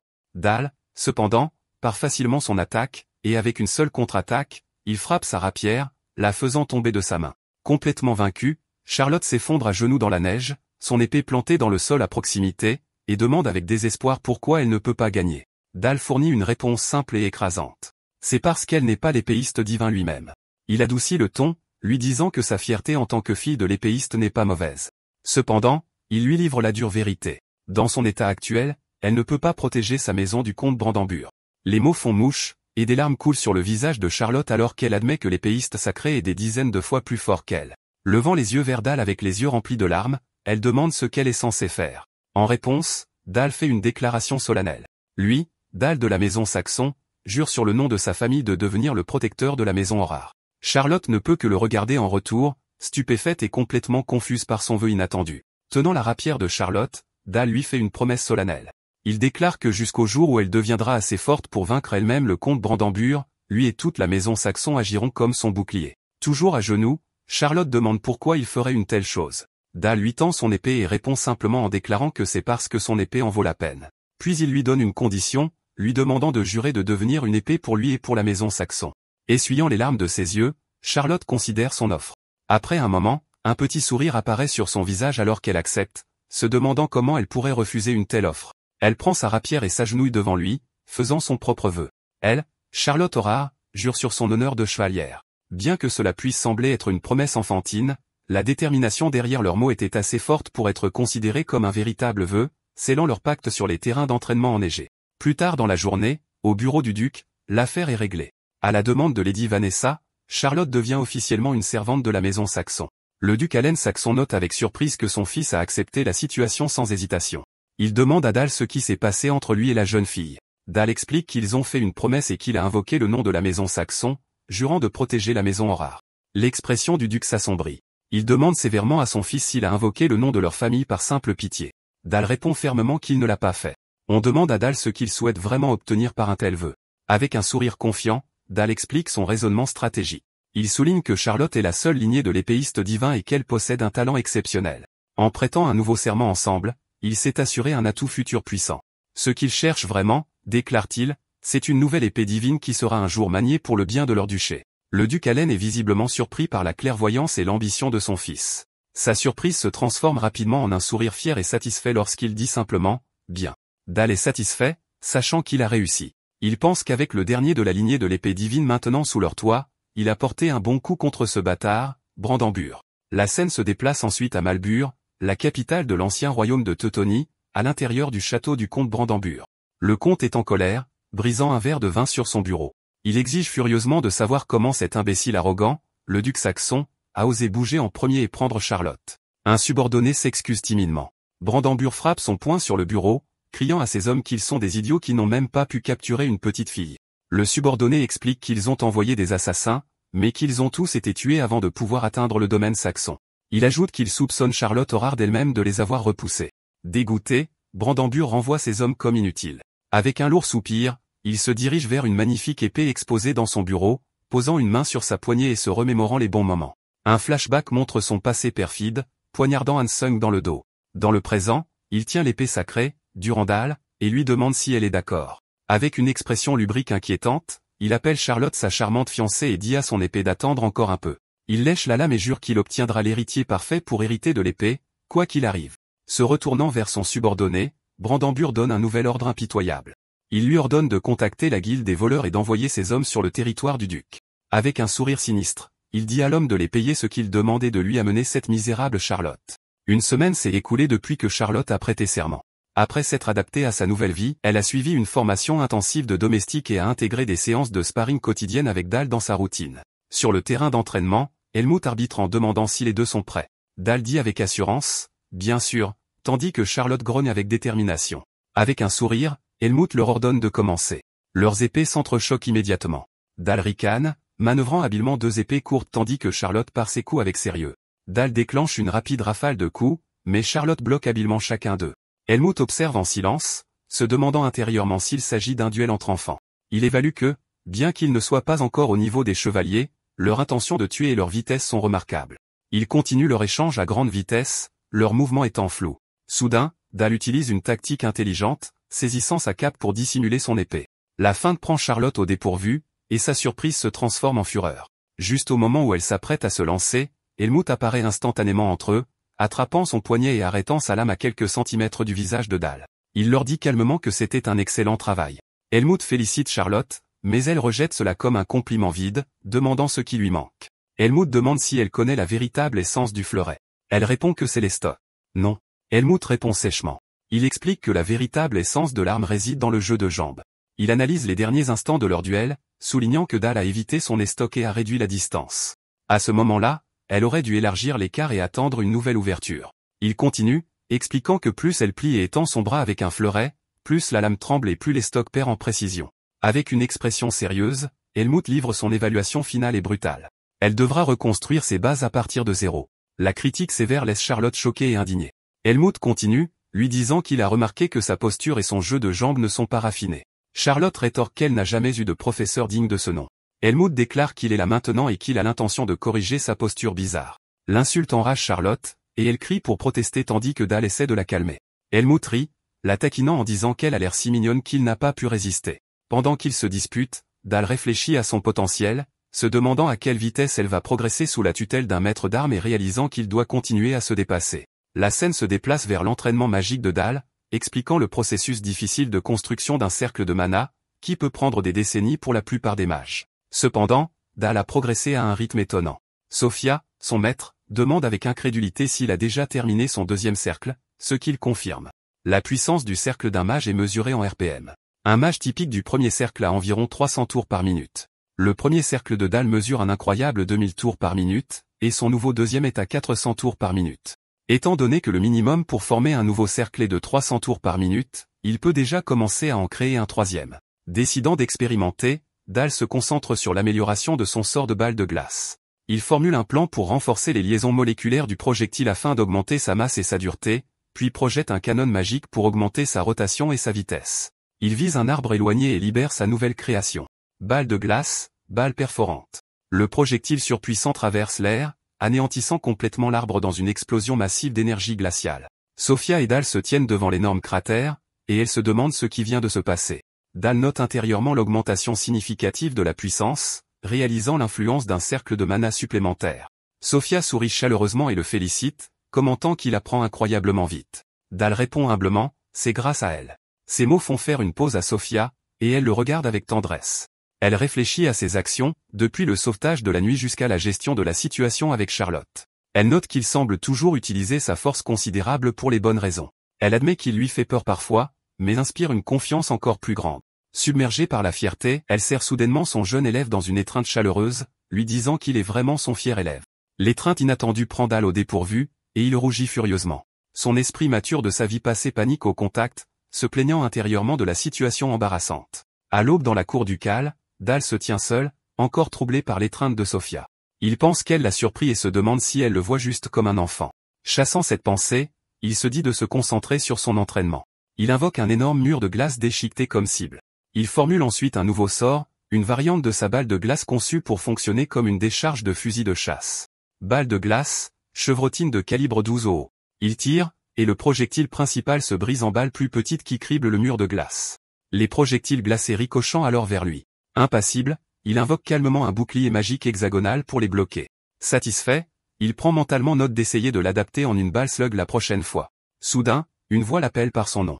Il se tourne pour voir Charlotte émerger des arbres enneigés. Elle remarque qu'elle a trouvé où il s'entraînait. Dal demande si elle s'est aussi entraînée, et elle confirme, expliquant qu'elle a pratiqué le jeu de jambes que son casque lui a enseigné. Dal observe qu'elle semble aimer apprendre l'escrime, ce qui la prend au dépourvu avant qu'elle ne soit d'accord. Elle devient alors hésitante, essayant de revenir sur ce qui s'est passé avant. Après un moment, elle lâche des excuses pour avoir mal agi, expliquant qu'elle a réfléchi à la façon dont elle a été impolie. Dal est brutalement d'accord, déclarant qu'elle a été assez impolie, un commentaire qui la choque comiquement en la réduisant au silence. Il éclate ensuite en un large sourire joyeux et lui dit qu'il lui pardonnera cette fois. Il lui dit aussi de ne pas être si formelle. Soulagée, elle accepte joyeusement. Ils se tiennent ensemble dans la forêt calme et enneigée. Charlotte fait remarquer qu'elle aime vraiment le temps qu'il fait ici. Elle explique qu'elle peut manier son épée tard dans la nuit et que l'air frais la rafraîchit immédiatement. Dal écoute attentivement et Charlotte sourit, pensant qu'il est agréable que quelqu'un d'autre ressente la même chose. Un doux sourire se répand également sur le visage de Dal, et les deux partagent un moment calme et paisible dans le paysage hivernal. Charlotte fait remarquer à quel point le temps passe vite. Depuis le château ducal, le duc Allen et la duchesse Helena les observent, le duc remarquant à quel point leur fils a grandi. Eleanor est d'accord, pensant à quel point les deux vont bien ensemble. Avec des sourires affectueux, ils conviennent de les surveiller. Helena croyant qu'il est du devoir d'une mère d'aider son fils à suivre ses vrais sentiments. Quelque temps plus tard, la scène se déplace dans les bidonvilles de la ville. Dal explique que sa mère, Helena, apporte régulièrement de l'aide aux sans-abri, en leur donnant de la nourriture, des produits de première nécessité et en les aidant à trouver du travail. Il ajoute qu'à partir de cette année, Charlotte et lui ont commencé à l'aider. Lors d'une visite, un garçon désespéré se précipite vers Charlotte, la suppliant de l'aider. Il explique en larmes que sa mère est en grave danger et la supplie de venir avec lui. Inquiète, Charlotte accepte et suit le garçon avec Dal juste derrière. Dal, cependant, se méfie immédiatement. Il se rend compte qu'ils ont été éloignés de leur chevalier d'escorte dans un labyrinthe de ruelles. Le fait que le garçon ait spécifiquement demandé de l'aide à un enfant comme Charlotte au lieu d'un adulte lui apparaît comme un signal d'alarme majeur. Dal aperçoit un homme à capuche sur un toit et le reconnaît comme un membre de la guilde des voleurs envoyés par le comte Brandambur. Dal en conclut que leur cible est Charlotte, trouvant le piège risiblement évident. Le garçon les conduit dans une ruelle déserte et leur dit nerveusement qu'il va chercher sa mère. Au moment où il disparaît, plusieurs voyous encapuchonnés émergent des ombres entourant Dal et Charlotte. Leur chef aux cheveux verts demande moqueusement ce que de si précieux enfants font dans un endroit aussi dangereux. Il dit à Dal que leur affaire ne concerne que Charlotte et lui conseille de partir tranquillement. Dal répond avec un sourire confiant et sombre. Il se tient de manière protectrice devant Charlotte et réaffirme son vœu déclarant que lui, Dal de Saxon, protégera la fille de la maison Aurare. Le chef loue sarcastiquement la chevalerie de Dal, mais l'avertit ensuite qu'il aurait dû tenir compte des circonstances avant de prendre une position aussi audacieuse. Avec un sourire sinistre, le chef dit qu'il semble que Dal ait besoin de ressentir une partie de la douleur du monde alors que ses hommes sortent leurs poignards. Alors que les voyous se préparent à attaquer, Charlotte chuchote à Dal qu'elle a laissé son épée derrière elle. Dal, imperturbable, s'assoit nonchalamment et lui dit de ne pas avoir peur. Il note intérieurement que c'est l'occasion idéale de tester une nouvelle technique d'autodéfense. Les assassins sautent alors des toits, se déplaçant pour attaquer. Alors que les assassins sautent, un vortex tourbillonnant d'énergie violet foncé jaillit du manteau d'ombre de Dal. La puissance soudaine surprend les voyous. Le chef aux cheveux verts, réalisant le danger, panique et crie à ses hommes d'esquiver. Dal est intérieurement impressionné par la réaction rapide du chef, concluant qu'il doit être un voleur de haut rang. Les assassins se démènent pour sauter, mais l'un d'eux est pris par les ombres tourbillonnantes. Dal s'explique que c'est une nouvelle technique qu'il a découverte après avoir atteint son deuxième cercle de mana, lui permettant d'implanter des créations d'ombres parasites dans le vent. Une créature d'ombre accro horrifiante se matérialise et fond sur l'assassin piégé, pénétrant dans son corps et lui infligeant la non-mort de l'intérieur alors qu'il pousse un dernier cri d'agonie. L'horrible spectacle laisse le chef et ses hommes horrifiés. Les ombres autour de Dal se coalescent alors et se transforment en un monstre mort-vivant massif et musclé avec des yeux violets brillants et des griffes acérées, laissant échapper un cri terrifiant.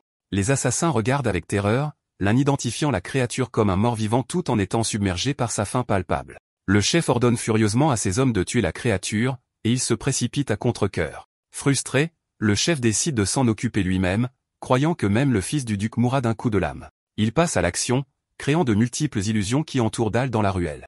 Il est convaincu que personne ne peut percer ses techniques d'assassinat avancées et libère une volée de poignards infusés d'aura verte brillante sur Dal. Cependant, Dal reste calme. Les ombres de son manteau fouettent autour de lui, formant une barrière impénétrable qui bloque sans effort chaque poignard. Le chef ne peut que jurer sous le choc et la frustration alors que son attaque ultime est neutralisée. Alors que son attaque initiale échoue, le chef recule, mais Dal ne lui laisse pas un instant de répit. Un cercle magique bleu vif se forme à son pied. Il libère une puissante décharge de projectiles de glace semblable à un fusil de chasse, un sort qu'il appelle un fusil de chasse à double canon de calibre 12. La volée de balles glacées poivre le corps du chef dans les airs, le perçant à plusieurs endroits et le faisant s'écraser au sol. À une distance sûre, une Charlotte inquiète jette un coup d'œil derrière un coin, appelant le nom de Dal. La ruelle est maintenant jonchée de corps, et tandis que Dal se tient au-dessus du chef déchu, sa créature mort-vivante invoquée dévore avec horreur un autre assassin. Le chef, cependant, titubé se remet sur pied, blessé. Dal note calmement que les manieurs d'Aura sont robustes et ne mourraient pas d'un seul coup. Saignant de la bouche, le voleur déclare avec défi que ce n'est pas encore fini. Avant que le chef ne puisse agir, Dal libère une fois de plus toute la puissance de son manteau d'ombre. Une tempête furieuse de vrilles sombres acérées éclate, tranchant instantanément les voyous restants. Dans une attaque coordonnée, le monstre mort-vivant élimine également le dernier des voyous debout, en attrapant un et en le tuant avant de laisser échapper un rugissement de faim insatiable alors qu'il dévore sa victime. La bataille terminée, Dal se tourne vers Charlotte. Il se dirige vers l'endroit où elle est assise, l'air secoué, et lui demande doucement si elle va bien.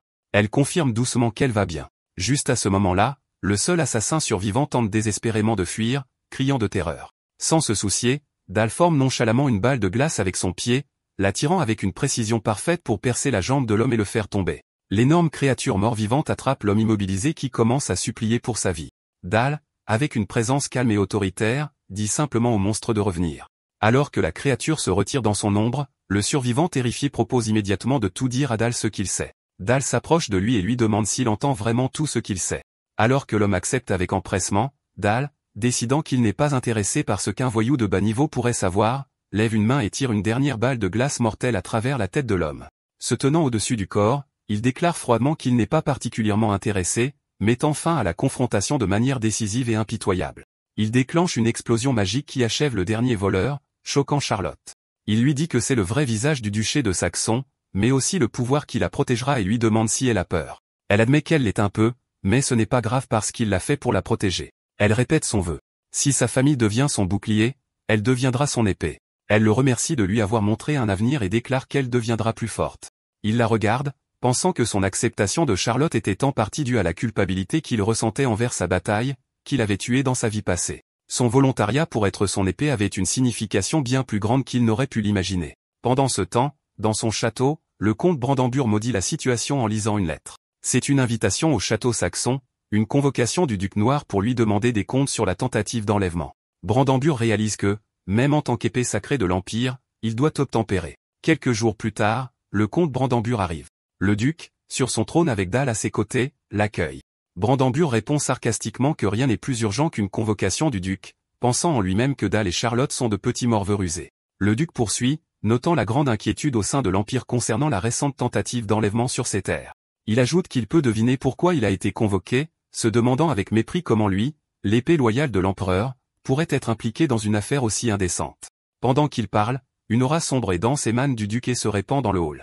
Brandembur est surpris. Ses disciples demandent, pourquoi y a-t-il du vent alors que des ombres les entourent, les terrifiant? Les chevaliers crient à l'aide alors que les ombres les dévorent, et Brandembur réalise que son ordre sacré de chevalier Magdalena a été facilement vaincu. Il reconnaît la puissante magie noire. Le duc saxon lance un sort noir de haut niveau appelé Tempête de Ril. Le duc ordonne au comte Brandembur de s'agenouiller et de rester immobile. Brandembur proteste avec colère. Le duc répond froidement, « Ne m'avez-vous pas entendu ?» et l'avertit qu'il n'y aura pas de prochaine fois. Brandembur jure silencieusement alors qu'il est forcé de s'agenouiller, pensant qu'il ne s'attendait jamais à une telle humiliation. Le duc, sur son trône, lui rappelle qu'il a été convoqué pour le bien de la paix et émet une menace directe, jurant de massacrer chaque membre de la famille Brandembur si le comte blesse à nouveau les enfants de Saxon. Il exprime son espoir que le comte prendra cet avertissement au sérieux, puis invite sarcastiquement le comte épuisé à se réchauffer. Brandembur répond avec colère qu'il est reconnaissant de la générosité du duc, mais qu'il lui est difficile de rester plus longtemps. Le duc le congédie. Dal regarde, pensant que ce que son père vient de faire à l'un des plus fidèles disciples de l'empereur deviendra la mèche qui ébranlera tout l'empire et que leur rôle sera de trancher la tête de l'épée de la sainteté. Au moment où la nouvelle de Brandembur s'agenouillant devant le duc noir s'est répandue, le duc était dans son bureau avec le professeur Sepia. Le duc explique que les cadavres devant elle sont les voleurs qui ont attaqué Dal et confirme que Dal en est responsable. Elle note la scène macabre et se demande si ses enseignements à Dal étaient erronés. Il explique que pour guider le talent de Dal, ils ont besoin de sa sagesse et lui offre le poste de conseillère principale. Choqué, Sepia réalise que cela signifie devenir membre de la famille Saxon. Il explique que Dal compte énormément sur elle et que le guider dépasse son seul pouvoir. Elle accepte, consciente que sa tâche de savoir comment Dal voit ce monde est maintenant devenue plus cruciale que jamais. Le temps passe et le 10e anniversaire de Dal arrive dans une salle de banquet somptueuse. Cette année, des personnes de la faction de l'empereur étaient présentes. Parmi eux se trouvait le marquis Ulysse, qui salue le jeune seigneur Dal, exprimant son plaisir de le rencontrer.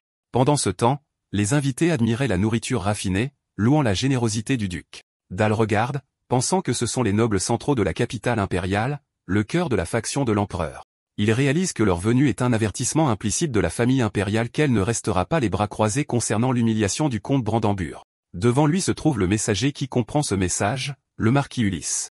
Le marquis étudie Dal en disant, « Alors c'est le jeune seigneur Dal et se présente comme le seigneur Cramoisi. » Dal pense à l'identité du marquis, le chef de la tour de magie rouge dont les mages suivent l'esprit de la force fait le droit prévalant dans l'Empire. Il se souvient de sa vie passée où il a subi des modifications magiques forcées entre leurs mains. Le marquis Ulysse s'adresse à Dal, disant qu'il a entendu parler du génie miraculeux de la famille ducale et mentionne les rumeurs selon lesquelles Dal, à seulement 9 ans, aurait anéanti une horde d'orques pour protéger l'un des chevaliers de la famille. Dal le remercie poliment et lui souhaite de passer un bon moment.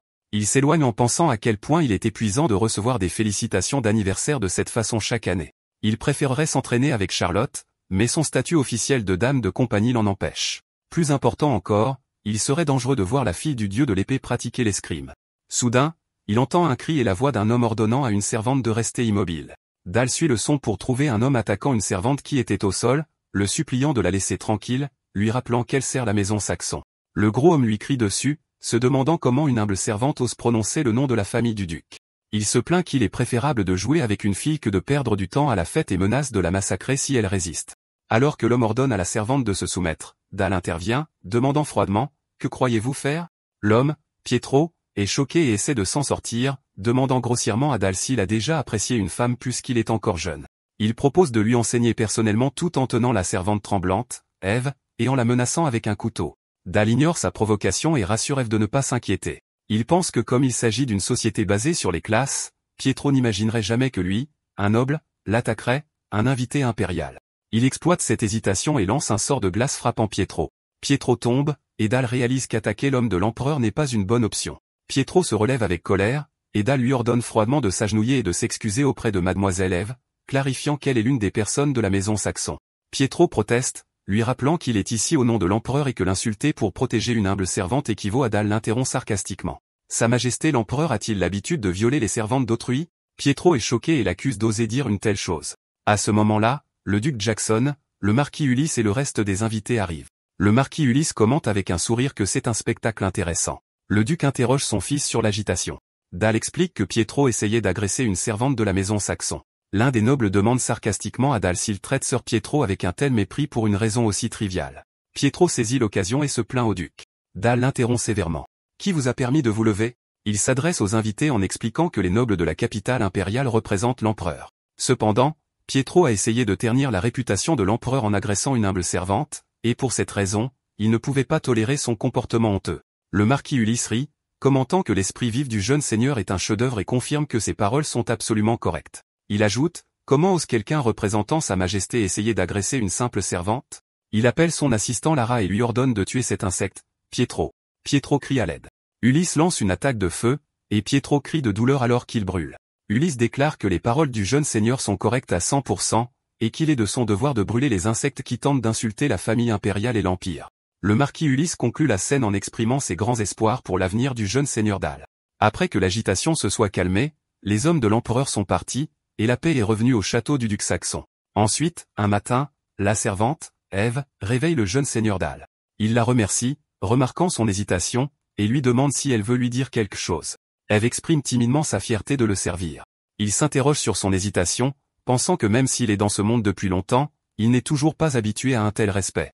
Il comprend le poids du nom saxon et utilisera tout pour faire tomber l'Empire. Plus tard, le duc convoque Dal dans son bureau, lui disant que ses actions récentes ont été étranges. Dal le surprend en lui demandant s'il savait que si le héros d'un autre monde n'était pas mort, le duché de Saxon aurait été sa prochaine cible. Le duc, choqué, demande ce qui le rend si sûr. Dal hésite, pensant que la raison est qu'il a entendu dans sa vie passée que l'Empire complotait contre la maison Saxon. Il explique que l'Empire s'est débarrassé du héros, craignant que le chien de chasse ne devienne incontrôlable. Il ajoute que malgré la défaite du roi démon par le héros, l'Empire n'a pas éradiqué les ténèbres dans les terres du roi démon. Au lieu de cela, il a ordonné aux Saxons de récupérer ces terres, les obligeant à épuiser leurs ressources. Dal conclut que, tout comme l'Empire s'est débarrassé du héros, il essaiera d'éliminer les Saxons. Le duc, stupéfait, demande comment il savait que le héros avait été éliminé. Dal répond que c'est sa supposition basée sur ses lectures car le récit officiel selon lequel le héros est mort d'une mort honorable semble illogique. Dal continue en disant que si sa supposition est correcte, alors la justice de l'Empire n'est rien d'autre que de la tyrannie. Le duc, pensant que son fils possède la sagesse des âges, demande son avis sur la voie que la maison Saxon devrait emprunter. Dal répond hardiment qu'ils doivent détruire l'Empire. Le duc, choqué, lui demande s'il se rend compte de ce qu'il dit. Dal précise qu'il ne suggère pas une rébellion maintenant, mais dans 10 ans. Il explique que des forces de résistance existent toujours à travers le continent, et de nombreux seigneurs craignent l'Empire. Il ajoute que l'économie se contracte, le banditisme augmente et les cicatrices de guerre s'aggravent. Il suggère que jusqu'à ce que le bon moment arrive, ils doivent renforcer leur puissance en aidant la résistance. Il continue à expliquer son plan jusqu'au coucher du soleil, puis demande l'avis de son père. Le duc rit en exprimant que le talent de son fils est incommensurable, et il voit beaucoup plus loin que lui. Il exprime une immense fierté et dit qu'il le traitera désormais non pas comme un enfant, mais comme le futur chef de la maison Saxon. Dal se rend compte que c'est le moment qu'il attendait, le droit d'exercer le pouvoir de la maison Saxon. Le duc lui demande d'exprimer sa décision pour leur famille. Dal sourit, rappelant à son père qu'il avait promis de le traiter comme un égal et demande la permission de participer à l'épreuve de la tour à Nécropolis. Le duc, choqué, lui rappelle que c'est un endroit extrêmement dangereux où il pourrait facilement perdre la vie, ajoutant qu'il est trop tôt pour Dal qui n'a même pas terminé le 3e cercle. Dal répond avec confiance qu'il l'atteindra bientôt. Le duc souligne que l'atteinte du 3e cercle ne se produit généralement pas avant le milieu de la vingtaine. Dal insiste, expliquant que c'est une décision pour lui, son père et la maison Saxon. Il explique que s'il fait ses preuves à travers l'épreuve, le statut du duc sera consolidé et il gagnera une réputation digne de confiance. Le duc accepte, lui laissant le jugement. Quelques jours plus tard, ils arrivent à Nécropolis. Dal bâille, pensant qu'il en a fait trop. Les habitants de Nécropolis les ont remarqués, l'un se demandant si les rumeurs selon lesquelles Dal est un génie de la magie sont vraies, tandis qu'un autre commente son apparence misérable. Félix, le meilleur diplômé, déclare qu'il mérite de gagner, pas le morveux faible du duché. Dal et son père arrivent à la tour, accueillis par Iris, une aînée de la tour et la secrétaire générale. Le duc dit à Dal qu'Iris l'aidera pendant le test. Elle conduit Dal dans une immense salle avec 59 autres diplômés. Iris souhaite la bienvenue à tout le monde et explique le test du premier étage, une bataille royale pour voler des points de vie. Chaque candidat a un pendentif avec un point de vie et un bouclier. Un coup valide d'un cadavre détruit le pendentif de l'adversaire, l'éliminant. L'attaquant gagne un point. La collecte de 3 points qualifie pour l'étage suivant. L'utilisation d'artefacts est interdite. Les candidats chuchotent à propos de Dal, le qualifiant de monstre pour avoir atteint le 3e cercle à son âge. Félix suggère de faire équipe pour le faire tomber. Quelqu'un s'interroge sur la sécurité d'attaquer le jeune seigneur, mais Félix rejette cela, affirmant qu'ils sont tous des concurrents égaux. Dal entend, loue leur confiance et les défie mentalement. Iris annonce le début. Les candidats ressuscitent des cadavres comme soldats morts-vivants. Félix, remarquant que Dal n'a pas bougé, lui envoie son soldat mort-vivant. Il est choqué lorsque le soldat mort-vivant de Dal bloque l'attaque. Réalisant que Dal utilise la magie de l'eau, son soldat gèle puis se brise. Félix crie, l'accusant de tricher en utilisant la magie de l'eau. Dal demande froidement à Iris s'il existe une règle stipulant que les morts-vivants ne peuvent être améliorés qu'avec de la magie noire. Iris reste silencieuse. Dal conclut qu'il est dans son droit. Félix ordonne à ses collègues de bloquer le soldat amélioré par la glace de Dal pendant qu'il cible Dal directement. Dal pense que puisque les artefacts sont interdits, il se battra lui-même. Il se précipite vers les morts-vivants qui attaquent, esquivant gracieusement et attrapant une épée. Il frappe l'un avec un coup de poing amélioré par la magie noire, puis abat un autre avec facilité. Un candidat est choqué de la facilité avec laquelle son mort-vivant a été coupé. Félix pense que l'épée de Dal n'est pas ordinaire. Iris note que Dal a reconfiguré les os pour augmenter sa durabilité. Il saute dans les airs et abat son épée sur un autre mort-vivant, laissant Félix choqué, ayant perdu tous ses soldats. Félix se demande avec terreur s'il est logique qu'un mage soit aussi habile avec une épée. Dal avance vers le Félix brisé qui implore pitié. Dal se moque de lui, disant qu'il ne mourra pas à cause du pendentif protecteur. Il balance son épée à la tête de Félix. Félix est vaincu, son pendentif détruit, le qualifiant de monstre. Iris déclare que Lord Dal est le seul survivant qui a réussi le test avec 60 points de vie. Dal pense que cet endroit sera sa première étape. La scène se déplace au deuxième étage de l'épreuve de la tour nécessitant la défaite d'un golem de chair. Il pense que généralement les survivants du premier étage font équipe, mais il les a tous éliminés. Tous les types de magie sont autorisés ici, et il considère cela comme une opportunité de former le troisième cercle et de tester son potentiel. Le golem attaque, mais Dal esquive et blesse le bras du golem. Il sourit et lance un nouveau sort, la décomposition accélérée. L'observatrice, Iris, remarque que la magie n'est pas ordinaire. Le corps du golem se corrode, et Iris se demande pourquoi Dal a choisi de corrompre la cible au lieu de la démembrer. Dal repense à l'importance de la guerre biochimique dans sa vie passée. Il se demande si les observateurs réalisent que les horreurs de la guerre biochimique s'expriment désormais à travers la magie noire. Dal a terminé l'épreuve, établissant un record en atteignant le 10e étage, et a obtenu 4 jours de repos. Un rare nouvel essai a été accordé aux 59 autres participants. Cette nuit-là, Dal se tenait seul près d'une fontaine. Le professeur Sepia le félicite pour son excellente performance. Il la remercie, attribuant son succès à ses enseignements. Il la surprend ensuite en l'invitant à un festival. Sepia accepte, pensant qu'il est trop jeune pour comprendre le sens d'un rendez-vous. Ils arrivent au festival de la ville de Nécropolis. Dal fait remarquer que la lune est magnifique ce soir. Il pense à la difficulté de maintenir la conversation. Il pense que le silence avec Sepia n'était jamais gênant car elle lui faisait toujours entièrement confiance, et pour cette raison, il voulait se rapprocher d'elle. Il se souvient avoir atteint le 3e cercle et avoir rencontré le paysage de l'esprit. Il a dû dépasser ses limites en libérant du mana, connu sous le nom de débordement de mana. Ce faisant, il s'est retrouvé dans un endroit étrange, son monde mental, le monde de l'illumination. Son monde était vide, et dans ce vide, le professeur Sepia était la seule à lui tendre la main. De retour au festival, Dal regarde Sepia et pense que c'est peut-être pour cela qu'il veut le professeur qui a illuminé son monde. Il déclare soudain, « Je t'aime ». Sepia est choqué et lui demande ce qu'il a dit. Il répète son aveu. Sepia sourit doucement, le serre dans ses bras et lui dit qu'elle aussi l'aime beaucoup. Quelques jours plus tard, le jour de l'épreuve du 11e étage, Dal pense que rien ne s'est développé entre eux. Il suppose qu'elle a considéré cela comme un simple béguin enfantin.